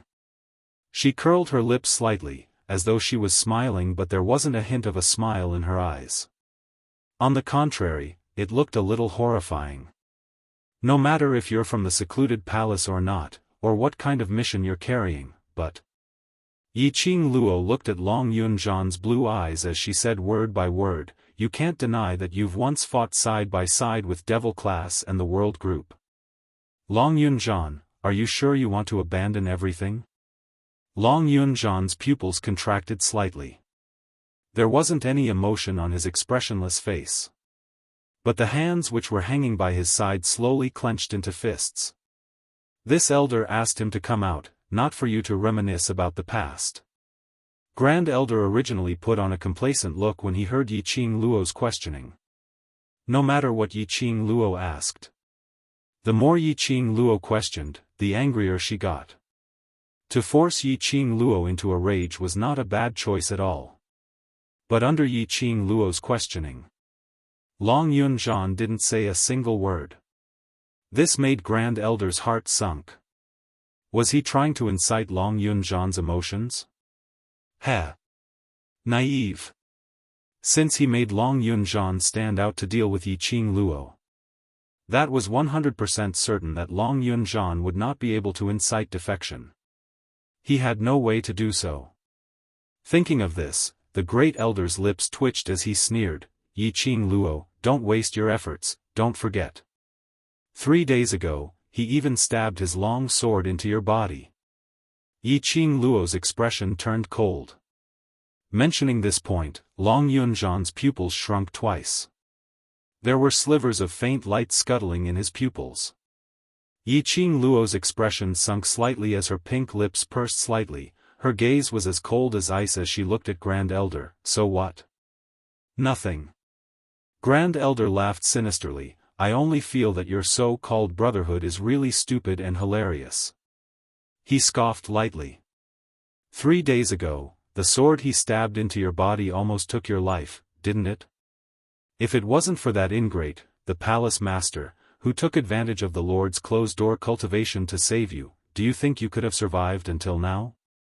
When faced with someone who tried to kill you and nearly killed you in the past, you actually have extravagant hopes that he will change his mind? Are you a fool?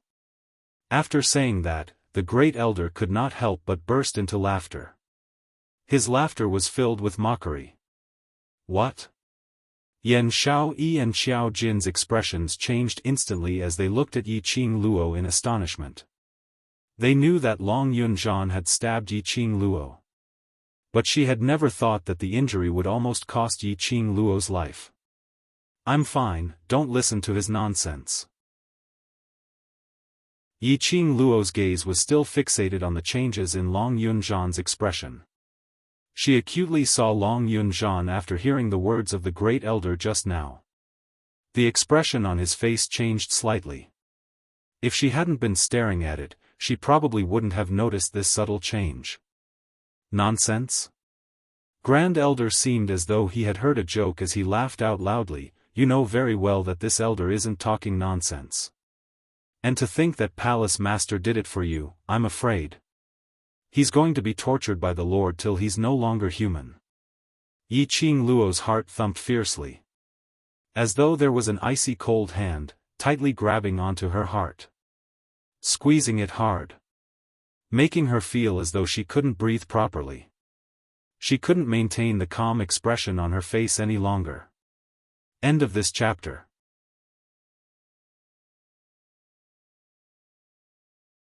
Chapter 46-25. Even though she knew that Grand Elder's words were probably to disturb her heart. But, she was still affected by Grand Elder's words. Gu Jingyu he. Was it because he saved her, or was he discovered by the people behind the scenes of the Palace of Darkness? Then, was he punished? When Gu Jingyu saved her, she had some guesses in her heart. Based on her understanding of the people behind the scenes of the Palace of Darkness. Everything that Gu Jingyu had done, the people behind the scenes of the Palace of Darkness should know it like the back of their hand. Only the difference was, the people behind the scenes of the Palace of Darkness didn't want Gu Jingyu to know that he actually knew everything. Perhaps, at that time, Gu Jingyu himself was very clear about it. But he still chose to save her. Ha ha ha. What a good show. Grand Elder didn't hear Yi Qing Luo's rebuttal and counterattack, so he knew clearly that his words had an effect on Yi Qing Luo. Toward someone who hurt you, almost taking your life, painstakingly persuading her, talking about true feelings and loyalty, but ignoring the other person, the person who really saved you. Yi Qing Luo. You're not that kind. Shut up. A furious berating was heard from the side. What followed was a tyrannical profound wave. Grand Elder's black robe shook.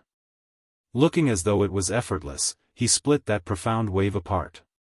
His complacent and savage laughter stopped abruptly at this moment. A pair of long and cold eyes were suffused with a sinister cold glint as he looked towards the direction of the voice. Long Yunjan, you dare to make a move against me? I asked you to shut up. Long Yunjan's pair of pure blue eyes was like the ocean, setting off thousands of huge waves. Numerous waves were surging under his gaze. Evil intent overflowed. He held a long sword in his hand, giving out a clang-clang sound under his palm. You. Grand Elder's gaze took a look at that long sword. As though he was afraid of something, he retracted his gaze furiously. Long Yunjan, I can't be bothered to say any more. But, let me give you a piece of advice, you're no longer the class monitor of Devil class, nor some group leader of the World Group. Your identity is the Guardian of the Palace of Darkness. If you dare to betray the Lord, you know very well what the consequences will be. After the Great Elder finished speaking, he threw down his black robe heavily and leaped onto the eaves of a nearby house. With his hands behind his back, he looked as though he was only here to spectate and not participate in the battle. Long Yunjan did not speak. His entire body was surrounded by a vicious aura and dark force. Bit by bit, it eroded the surrounding air. Without the Great Elder sowing discord at the side, the atmosphere between the two of them became extremely gloomy. Ah, Jean. The girl's voice was not as sweet as it used to be. It was cold and indifferent. Is what he said true? His voice grew softer and softer. It was as if he was afraid to hear the real answer. According to Long Yunjan's understanding of her, Long Yunjan knew what she meant. She was asking if Gu Jingyu's condition was real. Long Yunjan's thin lips moved slightly. He wanted to speak. However, his voice was a little bitter. His ice-cold heart was throbbing with pain at this moment. He would rather be in a controlled state right now, a puppet state. At least, he didn't need to face Yiqing Luo. But unfortunately, he was very clear-headed.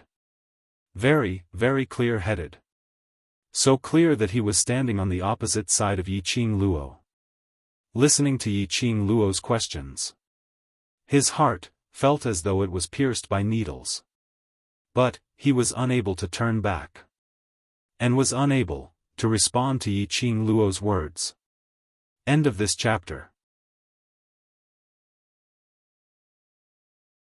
Chapter 46-26. To answer Yiqing Luo? To answer. That would be to confirm the good show which Grand Elder mentioned. A joke. After some time, Long Yunjan's hoarse voice rang, yes. Just one word, as though it was filled with the endless suffering of the world. Yiqing Luo's eyelashes trembled slightly. Her eyes glowed faintly as it revealed some blood color. Ah Jean, what you said is. Does it mean that from the moment you stabbed the sword, you already knew? That sword was smeared with the profound Yin fragrance. Long Yunjan's gaze didn't change, yes. Yiqing Luo suddenly laughed. That laughter was filled with deep sorrow and disappointment. The gaze which she looked at him was no longer the shock from earlier, but calmness without joy or sorrow. Ah Jean, I know. Your choice. Her voice was cold and apathetic. That kind of cold and detached attitude. It made Long Yunjan's pupils shrink bit by bit. His heart was in extreme pain. He wanted to speak.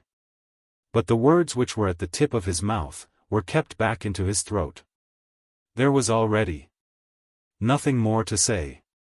Qing Luo. Qing Luo. Seeing Yiqing Luo's expression, Xiao Jin and Yen Xiaoyi called out Yiqing Luo's name in a fluster. They stared intently at Long Yunjan, unable to believe that in the end, they and their group leader would walk to such a stage.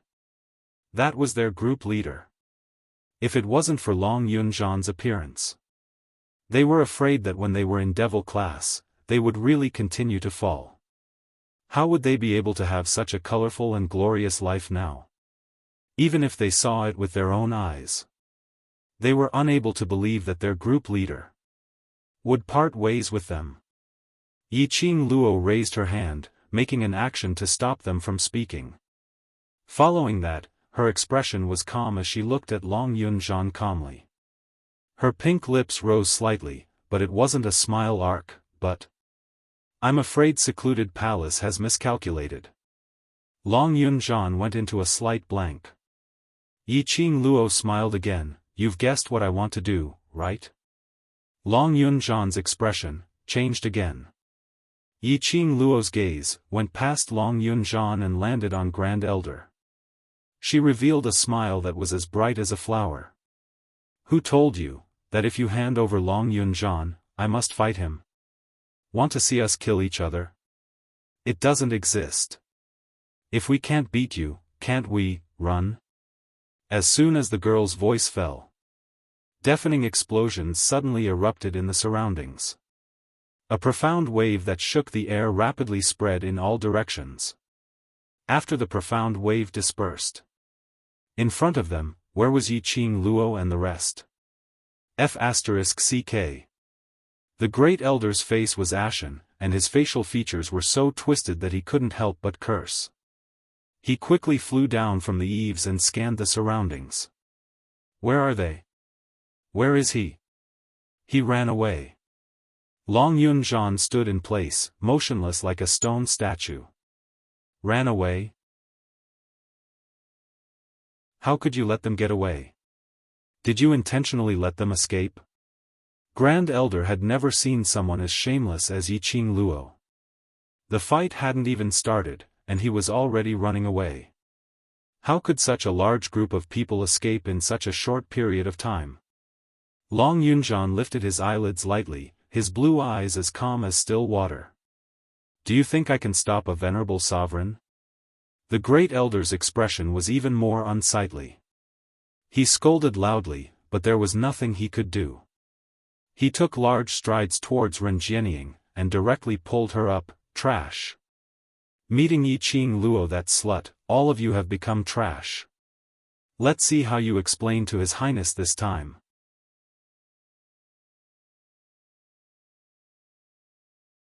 Chapter 46-27. The instant Grand Elder turned around, he didn't notice that Long Yunzhan slowly shifted his gaze towards a certain direction. Slowly. Heaved a sigh of relief. He lowered his eyes as he congealed on the azure blue long sword in his hand.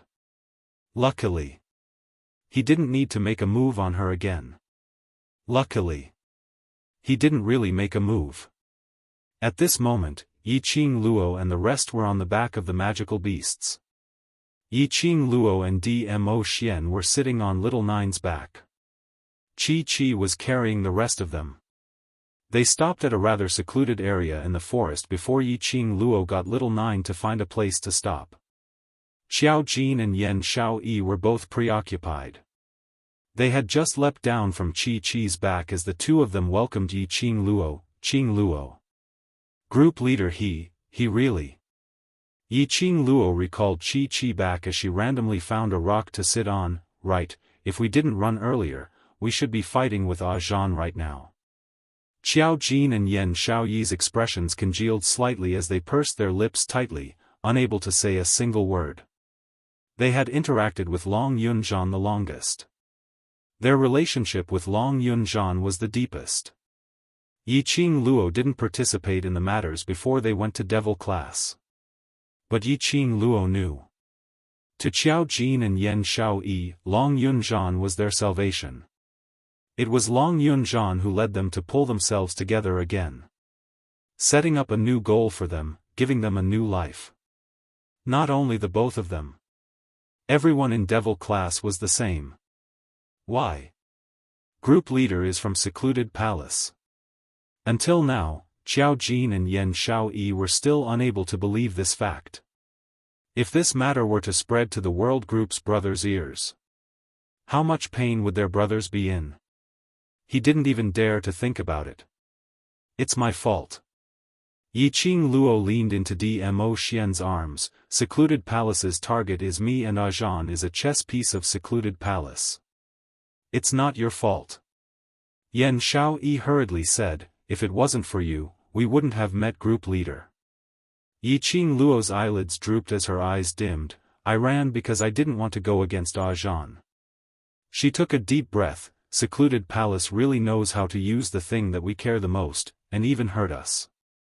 Once? What about the second time? Huangfu Sheng looked at Xiao Jin and Yan Xiaoyi's pained expressions and straightforwardly asked the most crucial question. You have to solve the problem of facing him. As a bystander, Huangfu Sheng hadn't gone through life and death with Long Yunjian and the others, so he was the one who could tell the problem most directly. I'm afraid that is the goal of the Abyss Palace.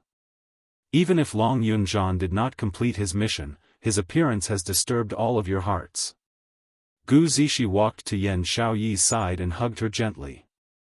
Although Ah Sheng's words aren't pleasant to hear, they are the truth. You can be sad, you can be upset, but you can't let yourself be defeated because of him.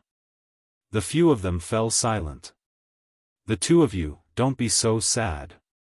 I didn't even say that I'm going to stand against Ajan. Can you, listen to me for a moment? Two voices sounded at the same time. Yiqing Luo paused her voice and looked towards Miao Xianxian who had spoken out earlier. The young lady's bright eyes stared straight at her. Yiqing Luo waved her hand, asking Miao Xianxian to come over. The young lady immediately ran over to Yiqing Luo's side. When she got close to Yiqing Luo. But she was stopped in her tracks by the man behind Yiqing Luo's gaze.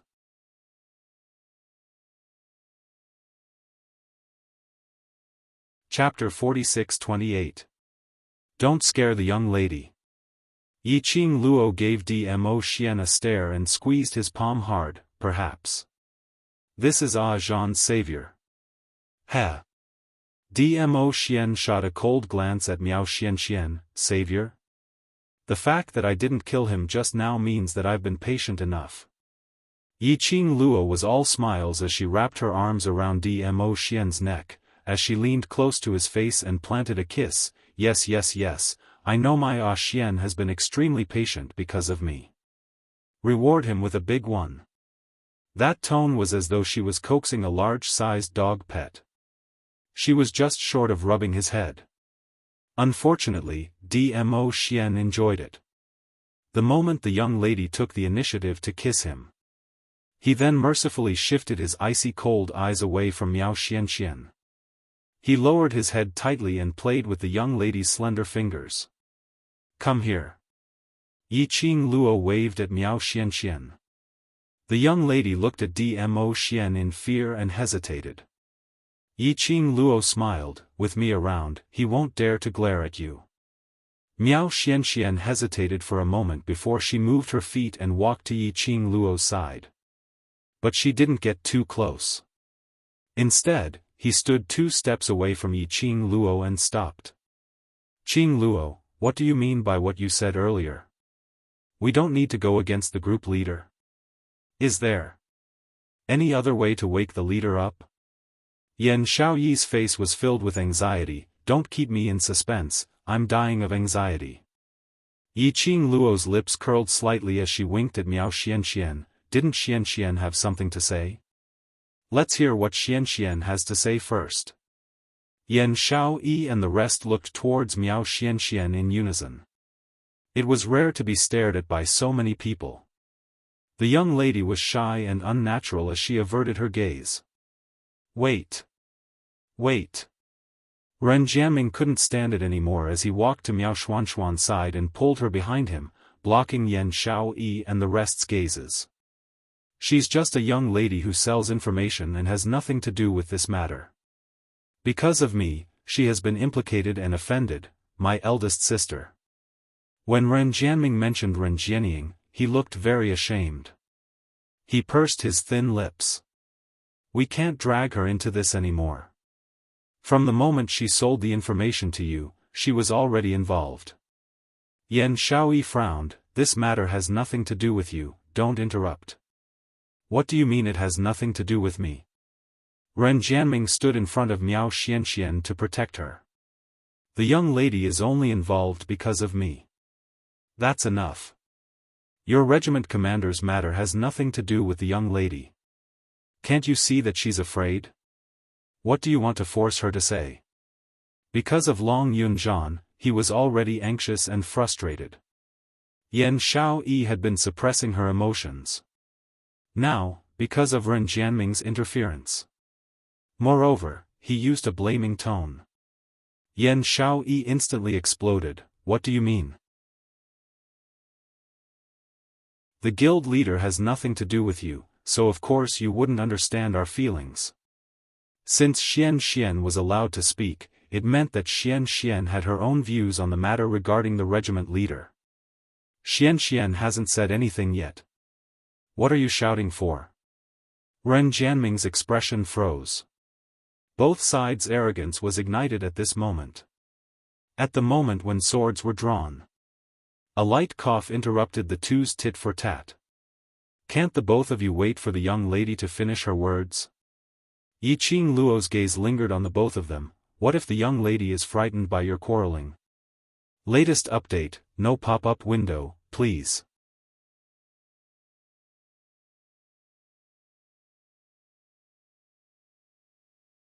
Chapter 46-29. The two of them looked at each other and shut their mouths. Yi Qing Luo pointed at Xiao Jin, pull your wife back. After that, she looked at Ren Jianming, the young lady hasn't spoken yet, why are you so nervous? Why, have you taken a fancy to her? Ren Jianming's face flushed red in an instant.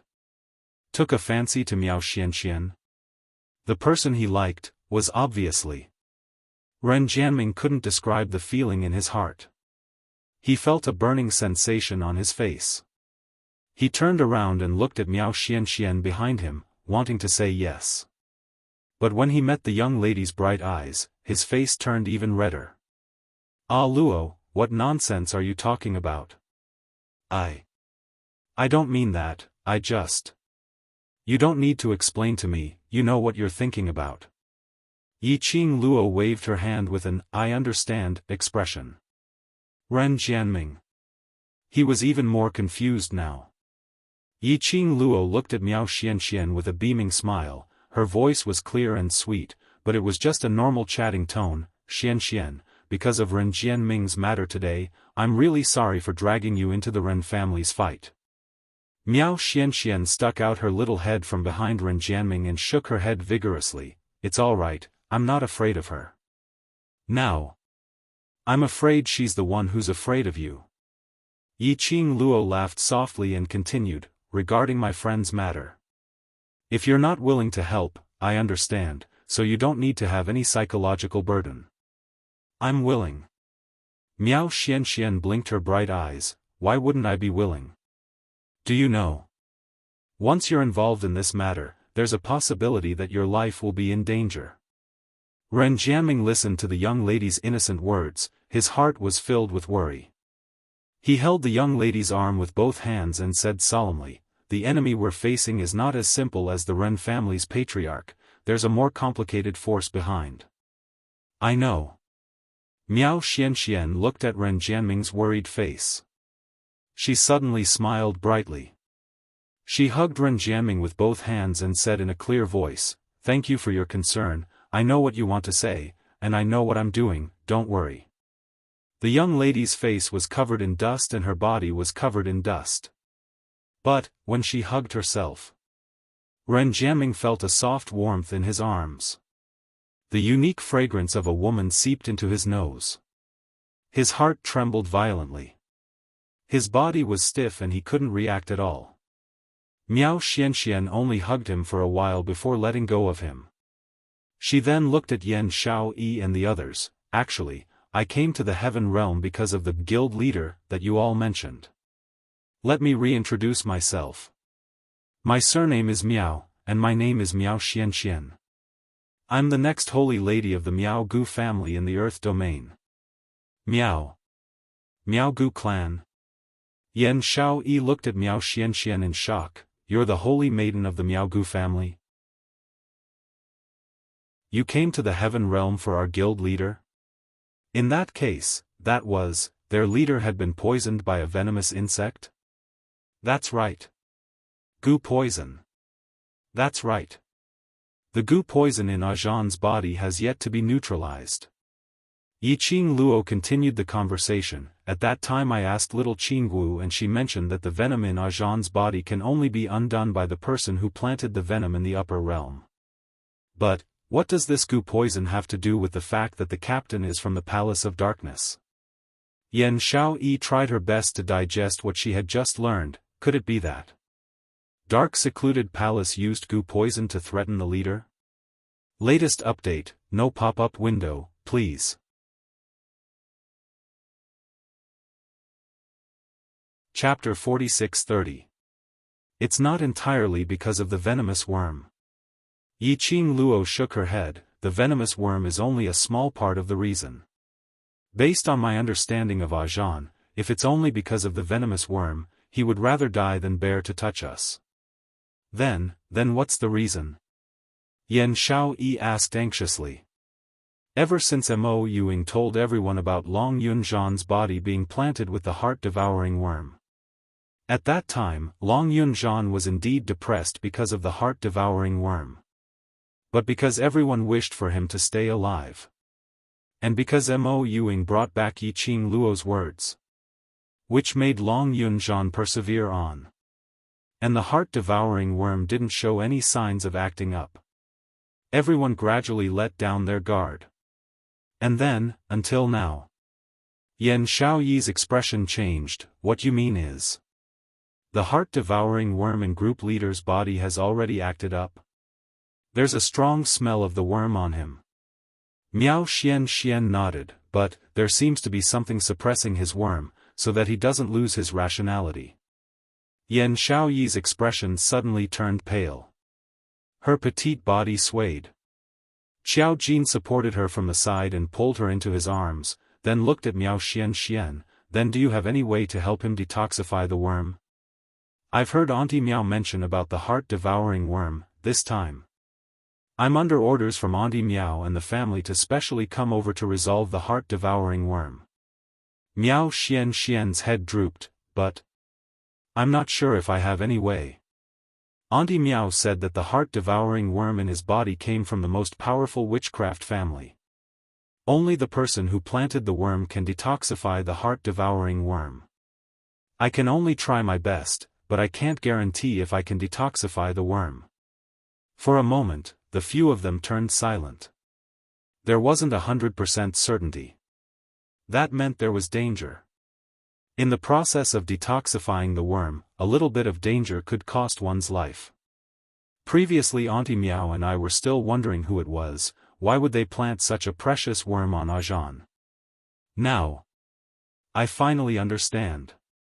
Yiqing Luo laughed lightly. Secluded Palace really thinks highly of me, plotting everything from the start. Now they even used such a precious worm to plot against me. The heart-devouring parasite was definitely related to the Netherworld Palace. In the beginning, the heart-devouring parasite was planted on Long Yunzhan, probably because she was worried that Long Yunzhan would really develop feelings for her. He could use it to control Long Yunzhan. But then, the Palace of Obscurity had underestimated the so-called brotherhood and revolutionary feelings of fighting side by side. Then, he made some other preparations behind the scenes. Don't think too deeply into it.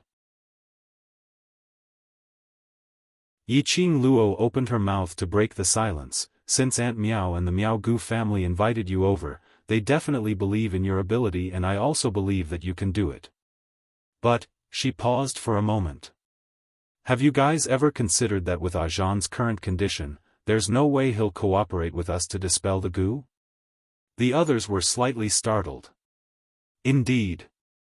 Now, Long Yunzhan didn't even have the chance to talk to them. Not to mention cooperating with them to cure the goo. How could the Palace of Darkness give them such a chance?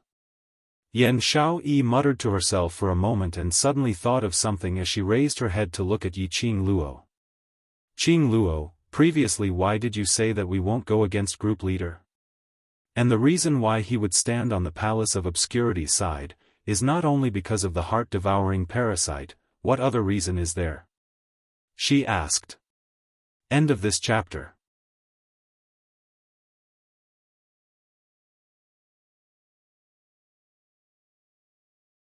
Chapter 46-31.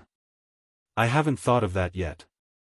Qing Luo shook her head. The only thing I can be sure of is the thing that threatens Zhan is as important as us. Leader, he must be feeling terrible. Yan Xiaoyi lowered her eyelids and leaned her head on Xiao Jin's shoulder. If it was really as they had guessed. The reason why Long Yunzhan stood on the opposite side of them. It was because he had his own difficulties. It was only because they were standing opposite each other that they almost started fighting. They were in so much pain and suffering. Then, their leader would probably feel even worse than them. Personally stabbing the sword into Qing Luo's body. Almost took Qing Luo's life. He forced himself to stand in front of them and face their swords. He even had to hide all of his emotions.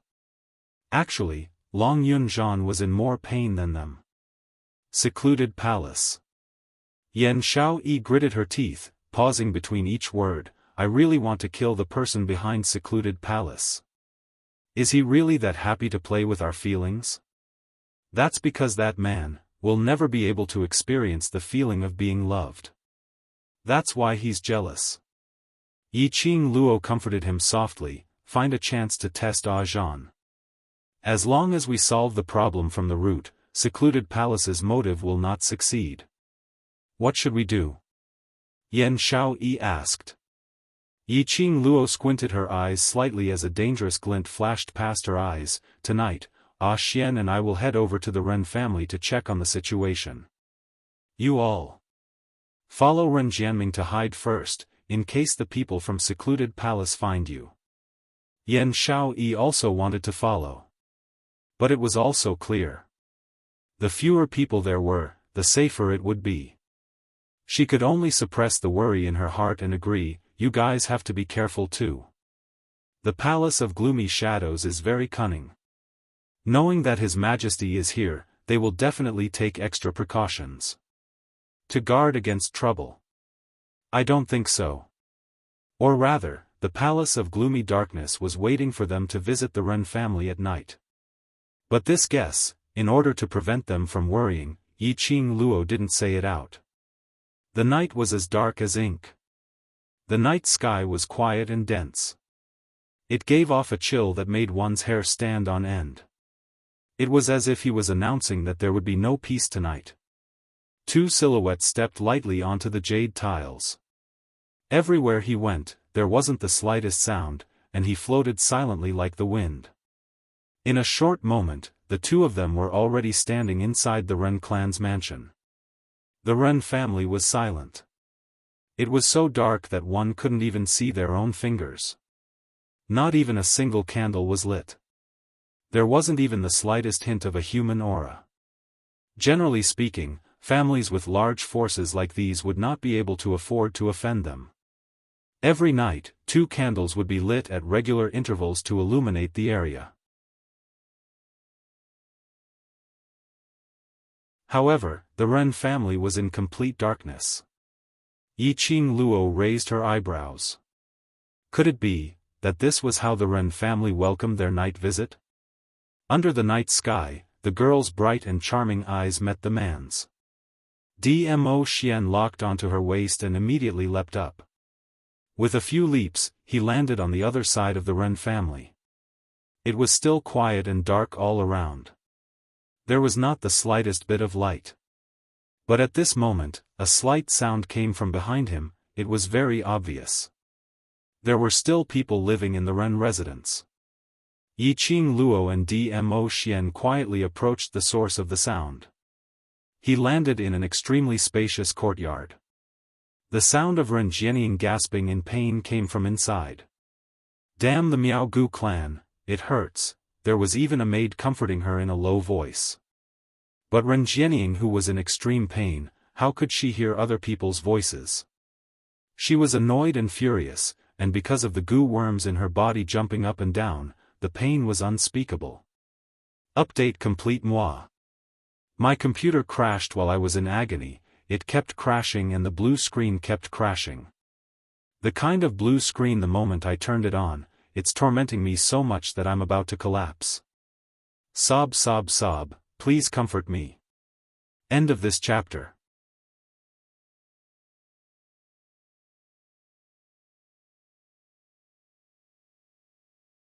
Chapter 46-32. Yi Qing Luo. You slut. I will definitely take revenge for this. Ren Jianying cursed hoarsely, her voice was already hoarse from all the shouting. It was Ren Jianying's courtyard.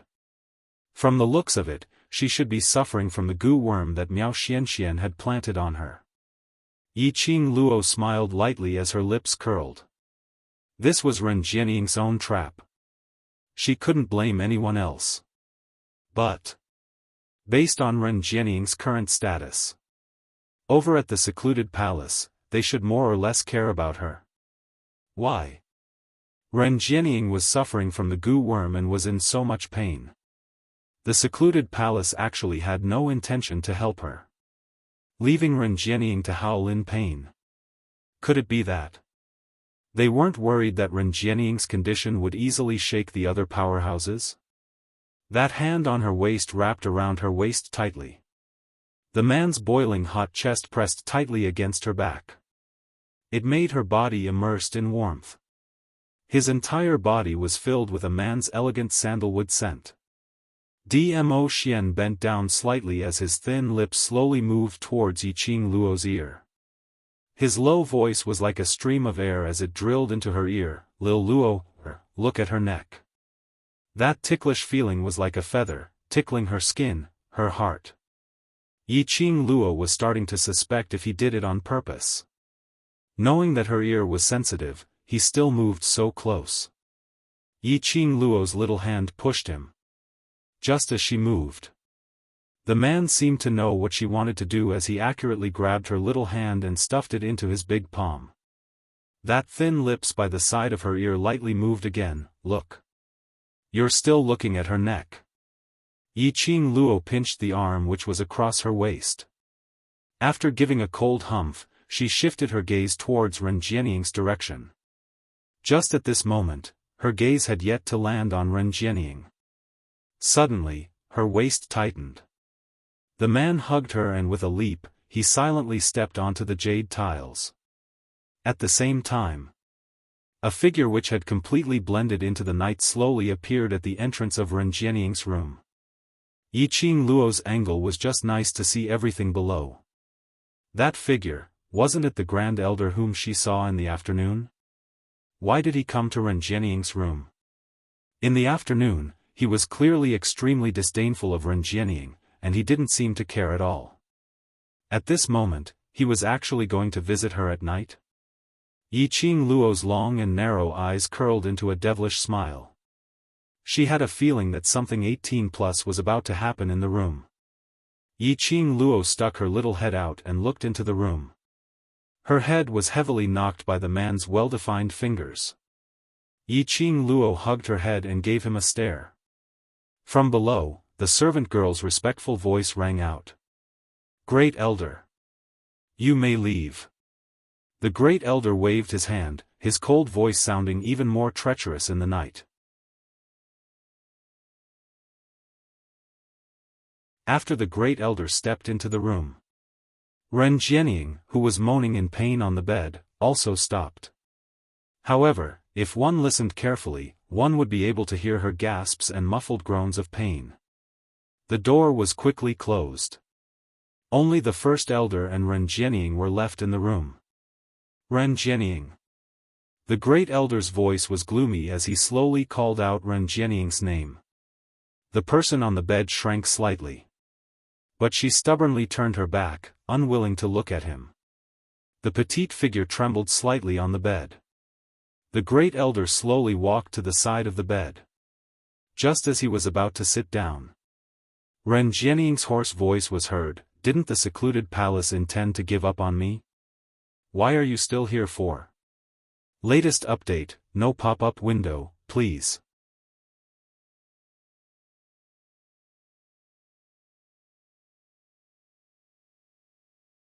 Chapter 46-33. The Great Elder stared at Ren Jianying for a while before saying, "Why? Are you blaming me? How dare I?" Taking a deep breath, Ren Jianying suppressed the cramping pain in her body and said, "I know myself very well. I know that I am just a dispensable chess piece of the Dark Nether Palace. How can I blame you?" The Great Elder sat down by the bed. His black robe was scattered beside the bed. He put his hand on Ren Jianying's body. Ren Jianying's delicate body trembled even more. "To the Palace of Darkness, you're dispensable. But, to me, you're very important." The Great Elder used that gloomy voice to say such romantic words. It inexplicably made people have goosebumps all over their bodies. Ren Jianying took a deep breath and slowly breathed out a scorching breath. If you really, really value me, you won't be willing to part with me. How about this?" Her body trembled. She couldn't bear the pain. She slowly turned around and looked at the Great Elder. After all, she was a person who had been reborn. She knew very well how to use her advantage. Even if her body was being corroded by the poison and was in great pain, Ren Jianying could still maintain her most beautiful posture. Her face was pale from the pain. But she stubbornly didn't make a sound. She looked at the Great Elder with a pitiful gaze. Immediately, the coldness and ruthlessness on the Great Elder's body dissipated a little. The Great Elder stretched out his skinny fingers. His fingertips were full of calluses as he caressed the delicate skin of the woman. He grabbed Ren Jianying's wrist and tapped on her body. Ren Jianying's entire body went limp. She was sweating profusely as she panted heavily. In that instant, the pain in his body finally ceased. That coquettish look made the Great Elder's eyes burn with evil fire. He grabbed the woman's wrist and suddenly pulled her into his arms. Ren Jianying's delicate body stiffened, but soon softened. "It doesn't hurt anymore, right?" the Great Elder asked with an evil smile. Ren Jianying nestled in the Great Elder's arms. Her delicate body seemed to be boneless, sticking softly to the black robe. When she opened her mouth, she was still panting slightly. "It's only temporary," she tilts her head back. Her pale and beautiful face was reflected in the Great Elder's eyes at close range. There was also sweat rolling down her forehead. 1 ton. Calm. Wonderful bookstore calm.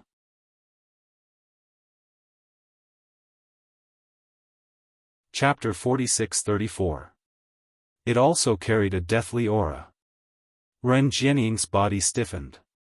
He wanted to avoid it, but he didn't dare to. "Don't talk so much nonsense. While there's still time, let me have a taste of being sick of you first." The First Elder's cold and vulgar words rang in Ren Jianying's ears. There was still time. Did the Tenyu Palace not intend to let her live? Ren Jianying's eyes were dark under the night sky, and a hint of coldness could be vaguely seen. However, when the Great Elder bent down, she took the initiative to wrap her arms around the Great Elder's neck, trying her best to please him. At this moment, Yiqing Luo, who was nestled on the roof, saw everything that happened in the house. He had also heard the conversation between the two of them.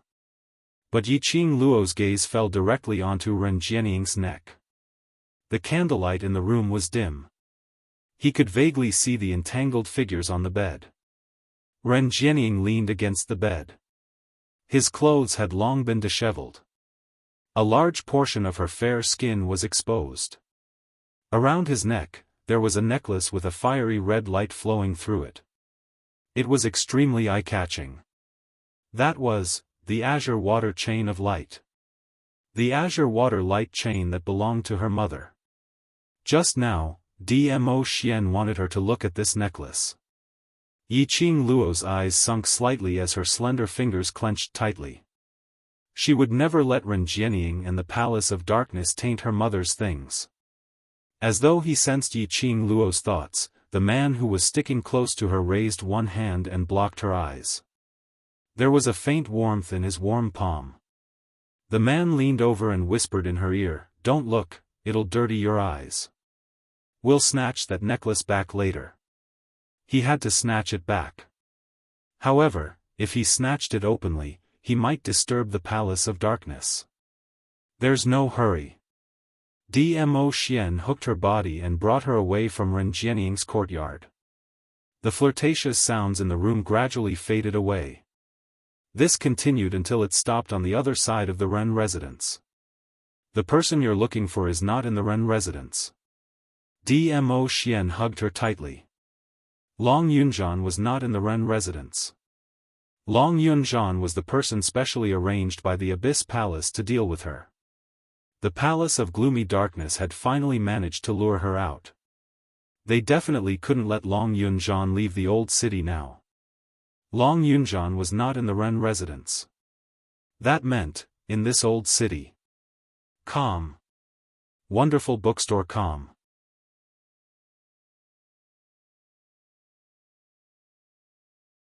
Chapter 46-35. No wonder when Ren Jianying saw Grand Elder, she couldn't help but reveal a fearful reflex action. It turned out that this Grand Elder liked to play with some exciting things. TSK. She was indeed a reborn person, her psychological quality was really strong. She knew that the other party didn't really care about her.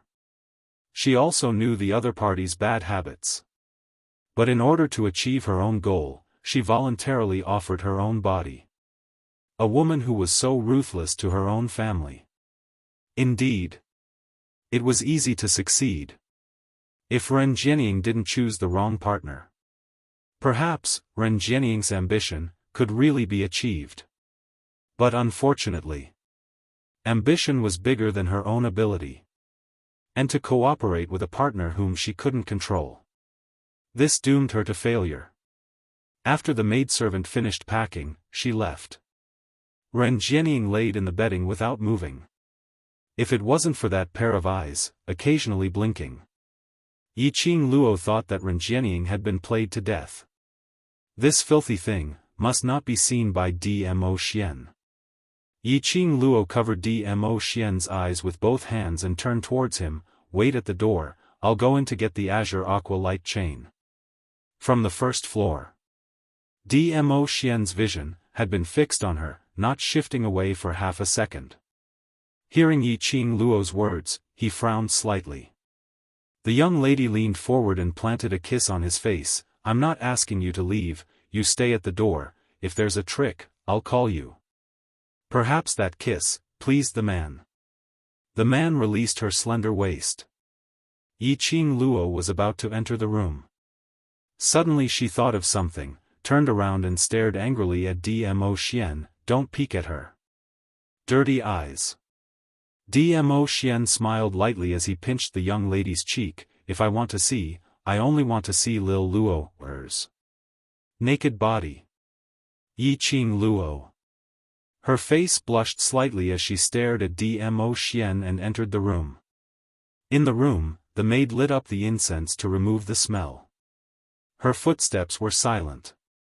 The person on the bed sensed something. "Get out, no one is allowed to come in." But, there was silence for a moment, there was no response. Ren Jianying suppressed emotions, exploded at this moment as she looked over angrily with a hoarse voice. "This patriarch asked you to get out, didn't you hear?" The word had yet to come out. Ren Jianying's pupils constricted when she saw who it was. The expression on his face darkened. "What are you doing here?" Ren Jianying suddenly sat up on the bed. The pain in her body made her suck in a breath of cold air. The bright red marks on his arms seemed to show the humiliation he had just suffered. Ren Jianying immediately pulled up the bedding and covered her skin. "You want to see my joke, right? Now that you've seen it, are you satisfied?" He looked like a wounded hedgehog. She didn't have any of her usual arrogance as a strong woman.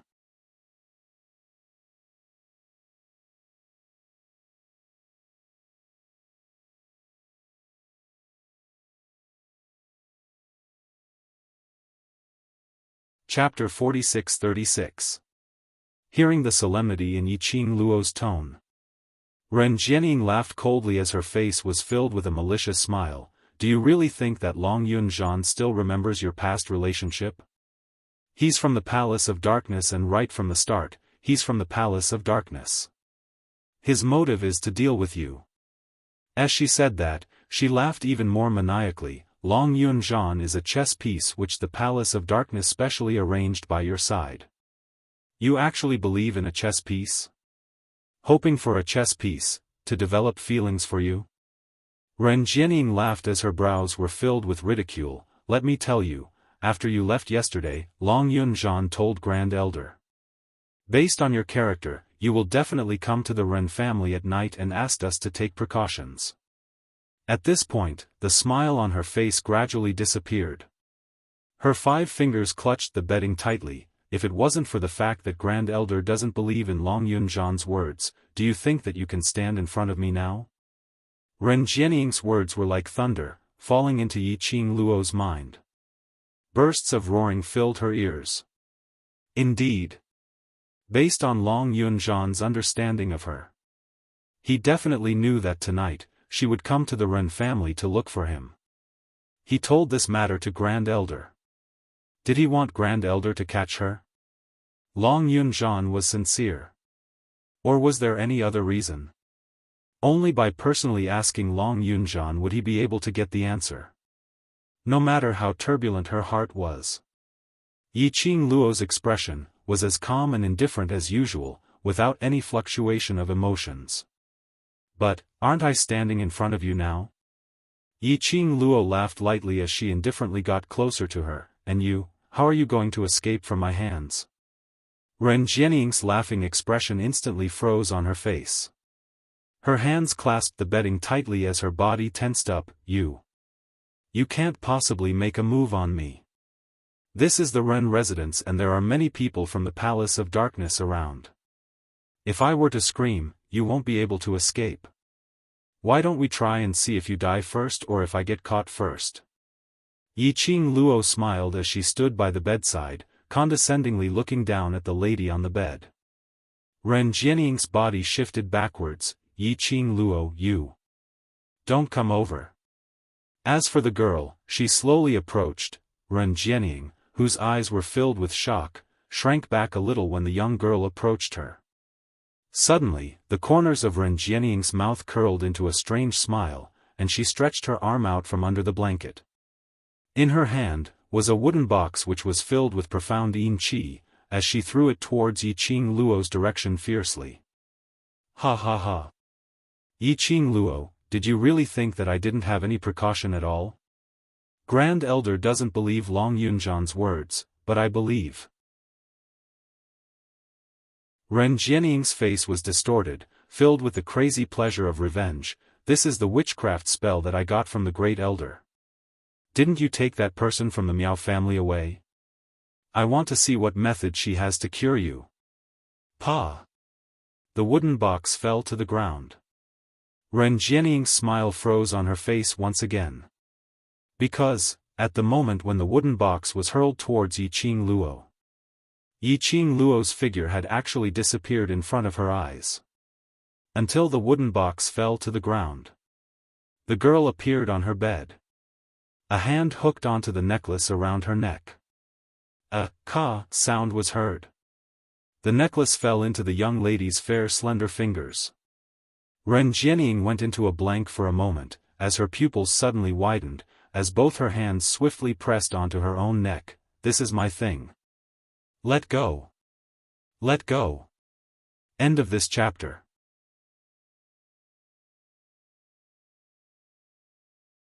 Chapter 46-37.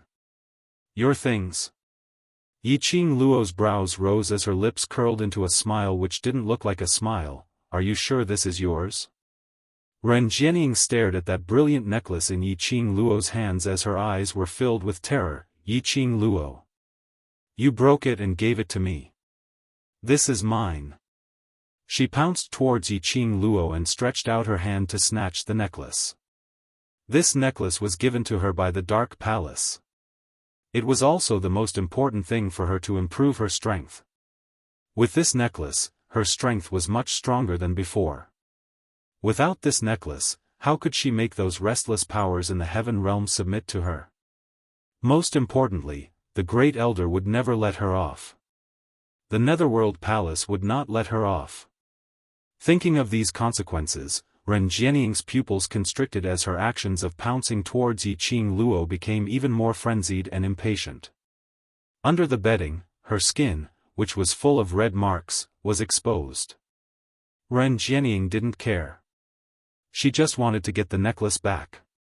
Yiqing Luo's lips curled upwards as her smile was overflowing, revealing a flirtatious cold arc. The moment Ren Jianying pounced on him, his figure disappeared in front of Ren Jianying. It was as though he had fused with the air. Ren Jianying missed and looked around in panic. But he saw Yiqing Luo standing in the direction of the entrance. How? How did she do it? How did she get to the door? Ren Jianying's bloodshot beautiful eyes stared deadly at Yiqing Luo. That brilliant and vibrant necklace rippled into a beautiful arc on Yiqing Luo's fingertips. Ren Jianying jumped down from the bed. Guangguo's body fell heavily to the ground with a thud. As for the wooden box that fell to the ground, the dense mysterious Yin Qi seemed to have found its target and rushed towards Ren Jianying. A horrified expression appeared on Ren Jianying's face. His body suddenly shrank back. No. No. That was the goo of witchcraft. It was the witchcraft worm which Grand Elder had instructed her to take the opportunity to plant on Yiqing Luo. It was definitely not something good. Ren Jianying was terrified and wanted to climb onto the bed. But how could her speed be faster than the Wu goo? A wisp of black aura darted toward Ren Jianying. In an instant, it swallowed Ren Jianying. In the darkness of the night, Ren Jian's painful screams could be heard. Bang! The door was kicked open. Dmo Xian's figure appeared in front of Yiqing Luo. Not waiting for Dmo Xian to speak, the young lady had already pounced into his arms and stretched out her little hand to cover Dmo Xian's eyes as she shouted in a domineering manner, "Don't open your eyes and don't peek." Ren Jianying was not wearing anything. She did not want her Xian to see another woman's naked body. Dmo Xian didn't move and obediently closed his eyes. Yiqing Luo's hand had not moved away from his eyes. Even if the man couldn't see it. His long arms were still wrapped around the girl's waist. His thin lips moved slightly, and his voice was low. "Let's go." Yiqing Luo pulled him along and changed their positions. He turned his back to Ren Jianying. Only then did she release his gaze. Following that, her arms wrapped around his neck and with a small leap, she leapt into Dmo Xian's arms. The man caught her steadily and held her firmly on her hips. "We've already gotten the azure aqua light chain, let's go." Yiqing Luo swayed her little feet. Dmo Xian carried her and walked out of the room. The black mysterious Yin Qi made Ren Jianying's body revealed a little outline. She curled up on the ground as she cried out in pain.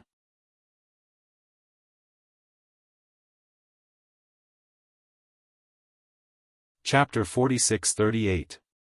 Yiqing Luo, don't be complacent too early. She stared venomously at the two figures who were walking out of the room. She used all her energy to howl hysterically, "As long as your heart is soft, Long Yunzhan will definitely kill you. What kind of feeling is it to be killed by the person you trust the most? Ha ha ha. Yiqing Luo, you're just a pitiful worm. Did you think that you can make Long Yunzhan return to your side, to talk about brotherhood with you? No. Impossible. He has already been washed away by the secluded palace. He's now a chess piece who only listens to the arrangements of the secluded palace. Either you kill him, or wait to be killed by him.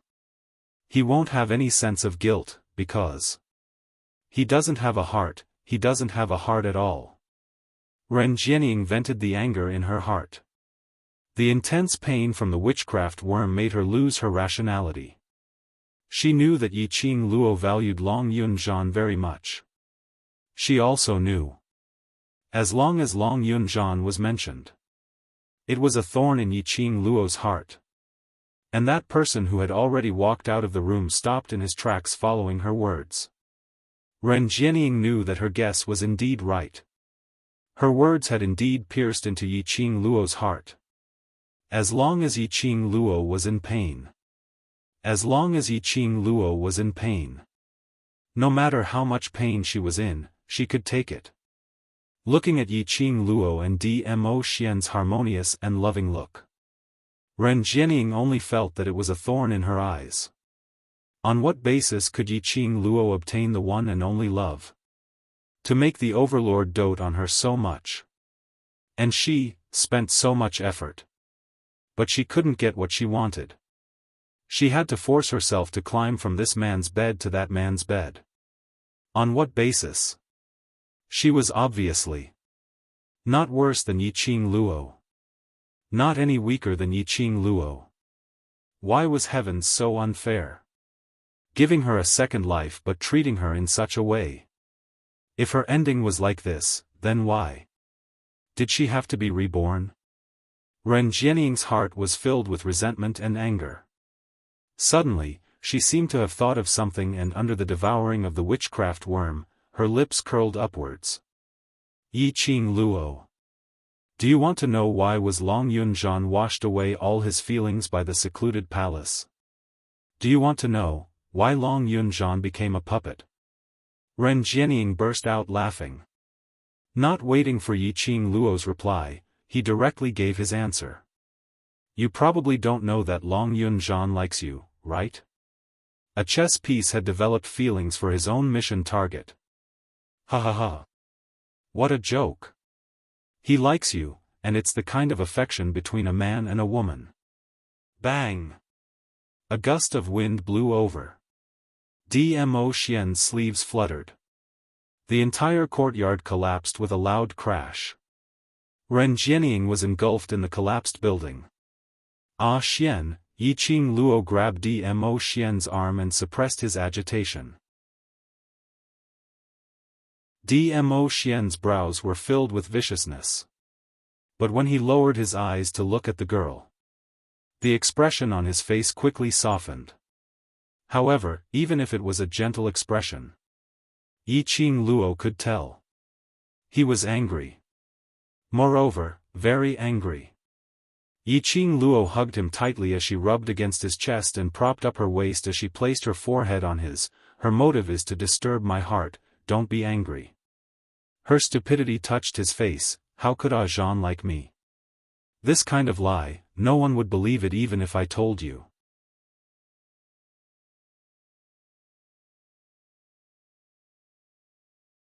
Chapter 46-39. He really likes you. Dmo Xian's voice was a little deep, and she could faintly hear the suppressed anger in it. Yiqing Luo blinked her eyes as she used her forehead to knock against his forehead. Are you silly, to actually believe what she said? I've known since a long time ago that he likes you. Dmo Xian held her hips, making her more comfortable in his arms.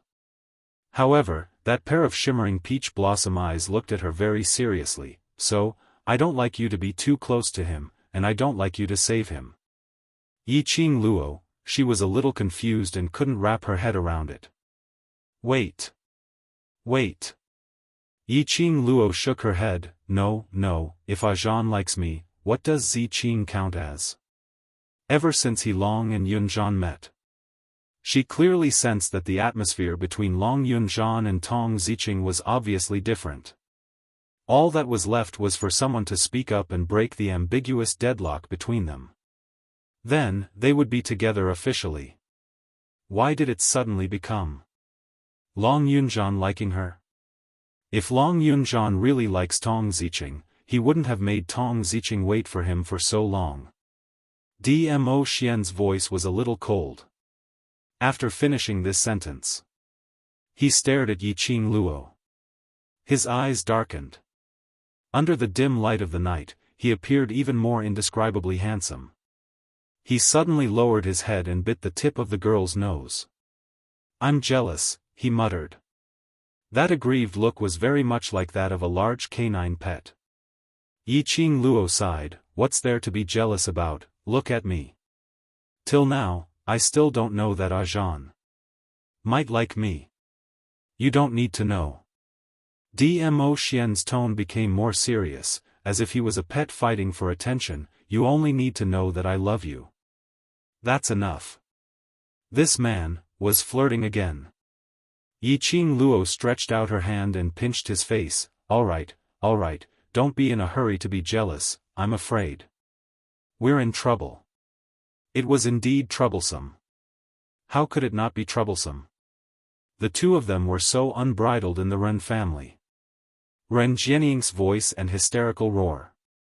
In such a quiet night, how could it not attract the attention of others?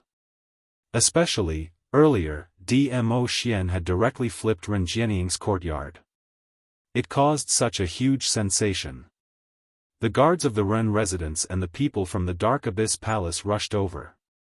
Dmo Xian's expression did not fluctuate, his deep eyes looked at her deeply. Coincidentally, "I'm not in a good mood, these people came just in time." Yiqing Luo. A jealous man was really scary. The first elder came in a hurry. He hadn't even put his clothes on properly. Obviously, after tasting the sweetness from Ren Jianying, he returned to the base to rest in satisfaction. When he heard the commotion, he hurried over. On seeing Yiqing Luo and Dmo Xian, Grand Elder's expression sunk. "You too?" His brows creased tightly as his gaze fell onto the necklace in Yiqing Luo's hand. Azure water chain. The great elder clenched his teeth and looked at the ruins. As expected of trash who can't do anything right. "I told you that she would come to the Ren residence tonight, but you didn't believe me." A cold voice came from behind the first elder. Long Yunzhan's expression was cold. Under the night sky, his azure eyes were emotionless and cold.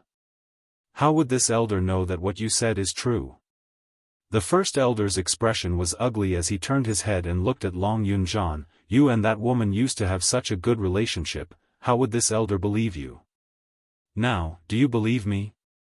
Long Yunzhan shot a glance at him indifferently, without any ridicule or any other meaning. Latest update, no pop-up window, please.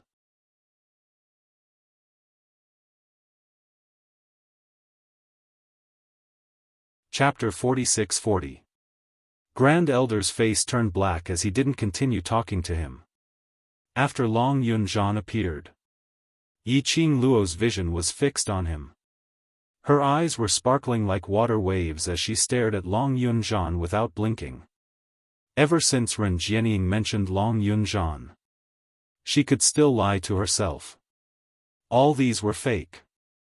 Ren Jianying intentionally mentioned it to agitate her. But now, Long Yunzhan appeared personally. Personally said. He had indeed made use of her understanding of her to help Secluded Palace. Only, Secluded Palace didn't appreciate it. She snorted lightly, and a cold mocking expression flashed across her face. "You're not allowed to look at him." A large palm covered her eyes. A man's unhappy voice was heard, "I'm very unhappy now." Earlier, Yiqing Luo found out that Long Yunzhan liked her. Now, Yiqing Luo was still staring at Long Yunzhan. Even if Dmo Xian knew that his wife had no feelings for Long Yunzhan.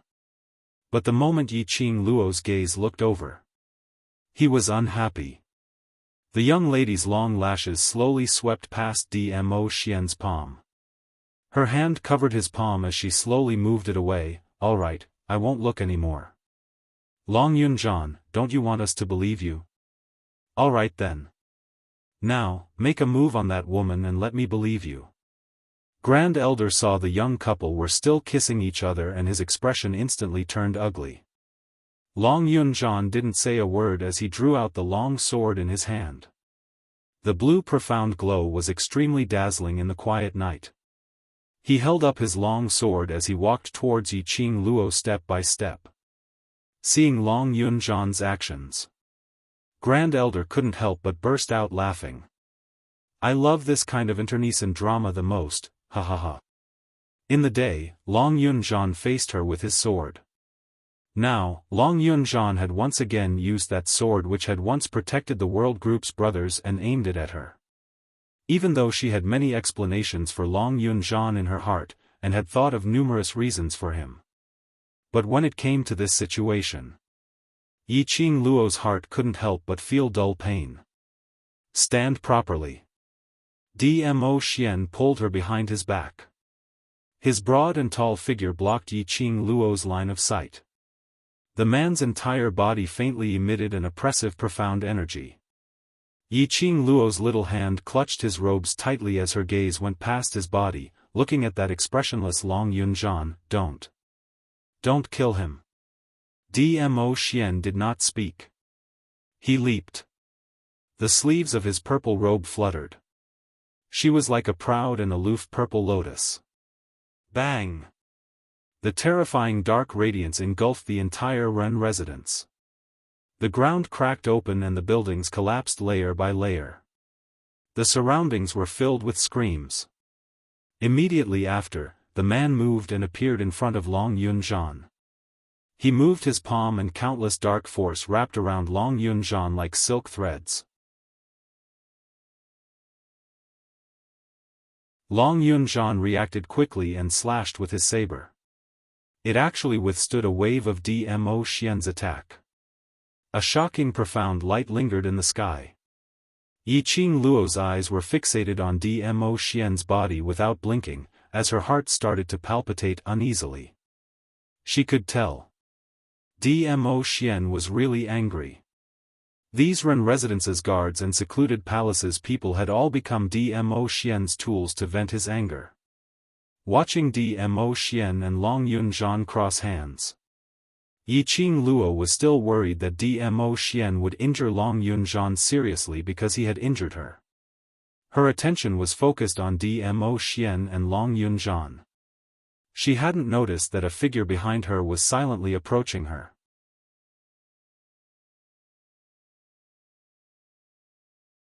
Chapter 46-41. Until Yiqing Luo's ears twitched. She vaguely heard something amiss in the wind. As soon as he turned around, he saw the Great Elder's extremely terrifying face.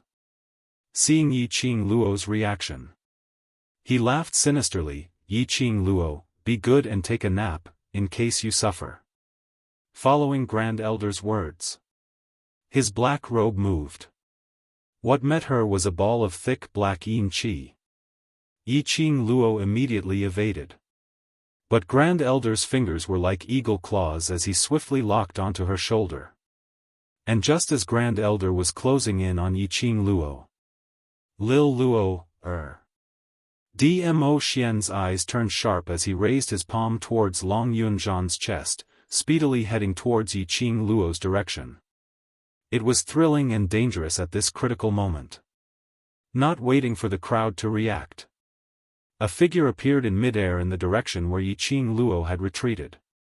Yiqing Luo directly crashed into that person's arms. Elegant plum fragrance, with a hint of coldness, poured down. Yiqing Luo subconsciously wanted to leave that person's arms.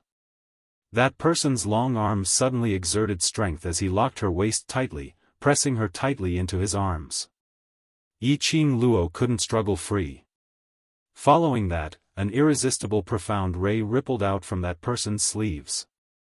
The two figures disappeared from the Ren residence. Damn it! The Great Elder gritted his teeth and cursed. This sudden interruption had snatched away the prey that was already in his hands. Lil Luo, Dmo Xian's eyes were filled with frost. The coldness between his brows seemed to be able to condense the surrounding air into frost. His frozen gaze looked towards Long Yunzhan. You'd better pray that he won't hurt Lil Luo, otherwise. Even if Lil Luo, speaks up for you, this lord will not be lenient. Earlier, he was able to rush to Yiqing Luo's side in time. He waved that palm. Long Yunzhan could totally avoid it.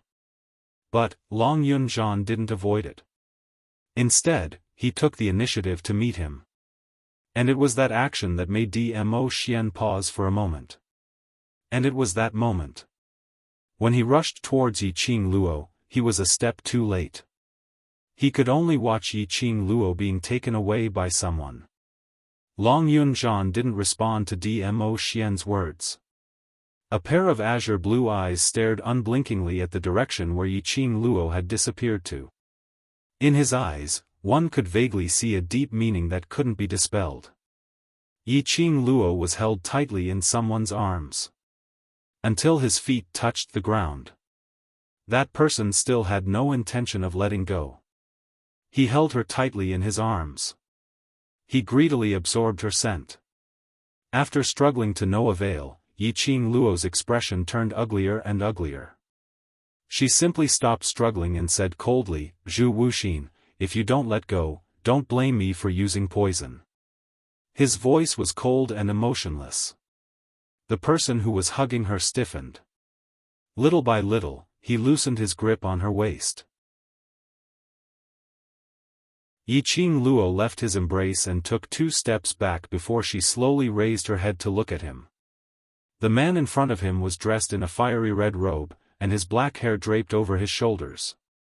There wasn't much emotion on his cold and handsome face. A pair of icy cold eyes stared at her without blinking.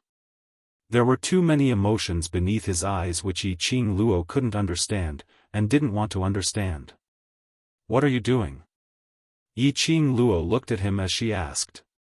The man in front of her, on that icy cold face, slowly surfaced a different expression.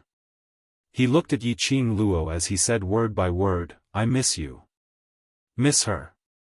Miss her very much. Ever since they parted the last time." He restrained himself and didn't look for her again. But he couldn't help but miss her.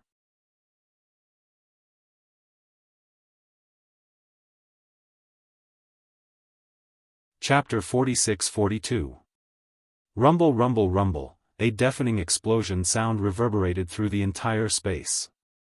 In the space, profound waves surged, as though a monstrous huge wave, wave after wave, crazily attacking. Even the sky had turned into an extremely oppressive deep black. The aura, crazily entangled, swallowing Yiqing Luo entirely. Yiqing Luo. This scene made the palace lord's pupils abruptly widen, as he screamed out Yiqing Luo's name hoarsely. He wanted to dash towards the side where the profound energy was surging. But his path was completely blocked by the Linglong Palace's disciples. "Get lost! Get lost!" The palace lord of the Linglong Palace bellowed furiously. The overbearing energy crazily sent the people who were blocking in front of him flying. But, there were still numerous female disciples who came forward wave after wave.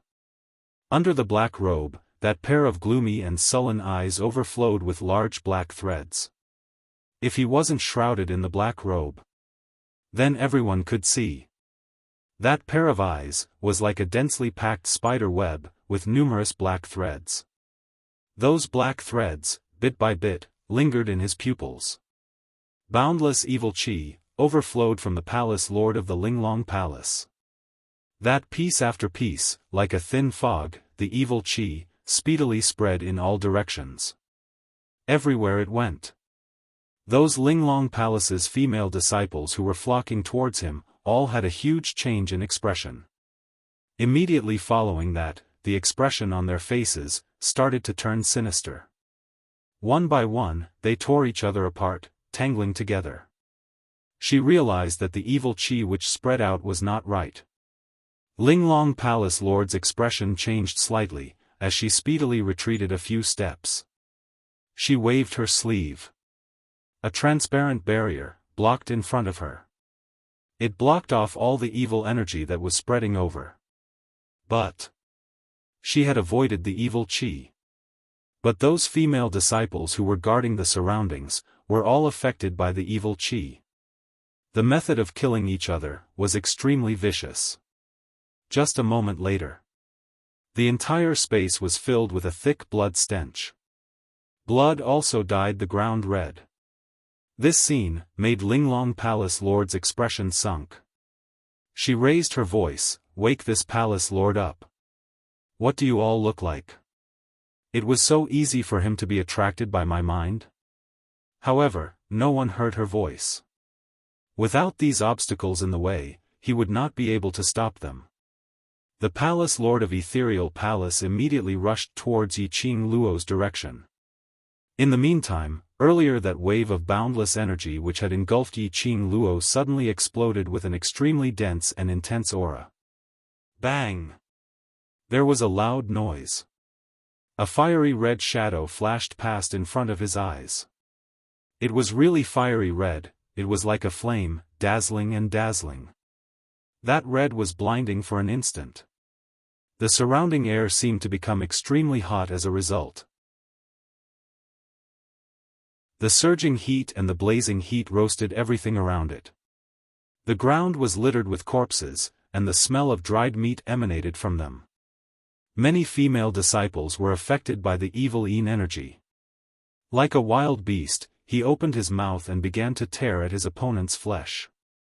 It was an extremely bloody and cruel scene. The first judicial judge and the third judicial judge's relaxed faces immediately tensed up. He immediately raised his head and looked in the direction of the fiery red shadow. His entire body instantly froze. That is, it was a giant bird that was entirely red in color. Its phoenix feathers were like flames, overflowing with brilliance and vibrant colors. As it spread its wings, there were rays of light flowing, extremely dazzling. Vermilion bird. One of the 4 sacred beasts, Vermilion bird sacred beast. Update completed. Moi. Tomorrow the Overlord will make a dazzling appearance thanks to Disaster, 8 100 book coins, say goodbye with a smile, 588, 4100, book coins, Juju, S reward love you all, end of this chapter, 97.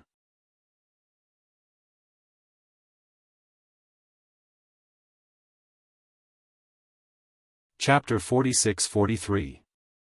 He shut his eyes hard, but, if I was given another chance, I would still make the same choice. Because, the days when he imprisoned her. It was his most beautiful memory. And that was also his way of protecting her. Yiqing Luo's pink lips pursed even tighter. Zhu Wu Xian, you're still like this until now.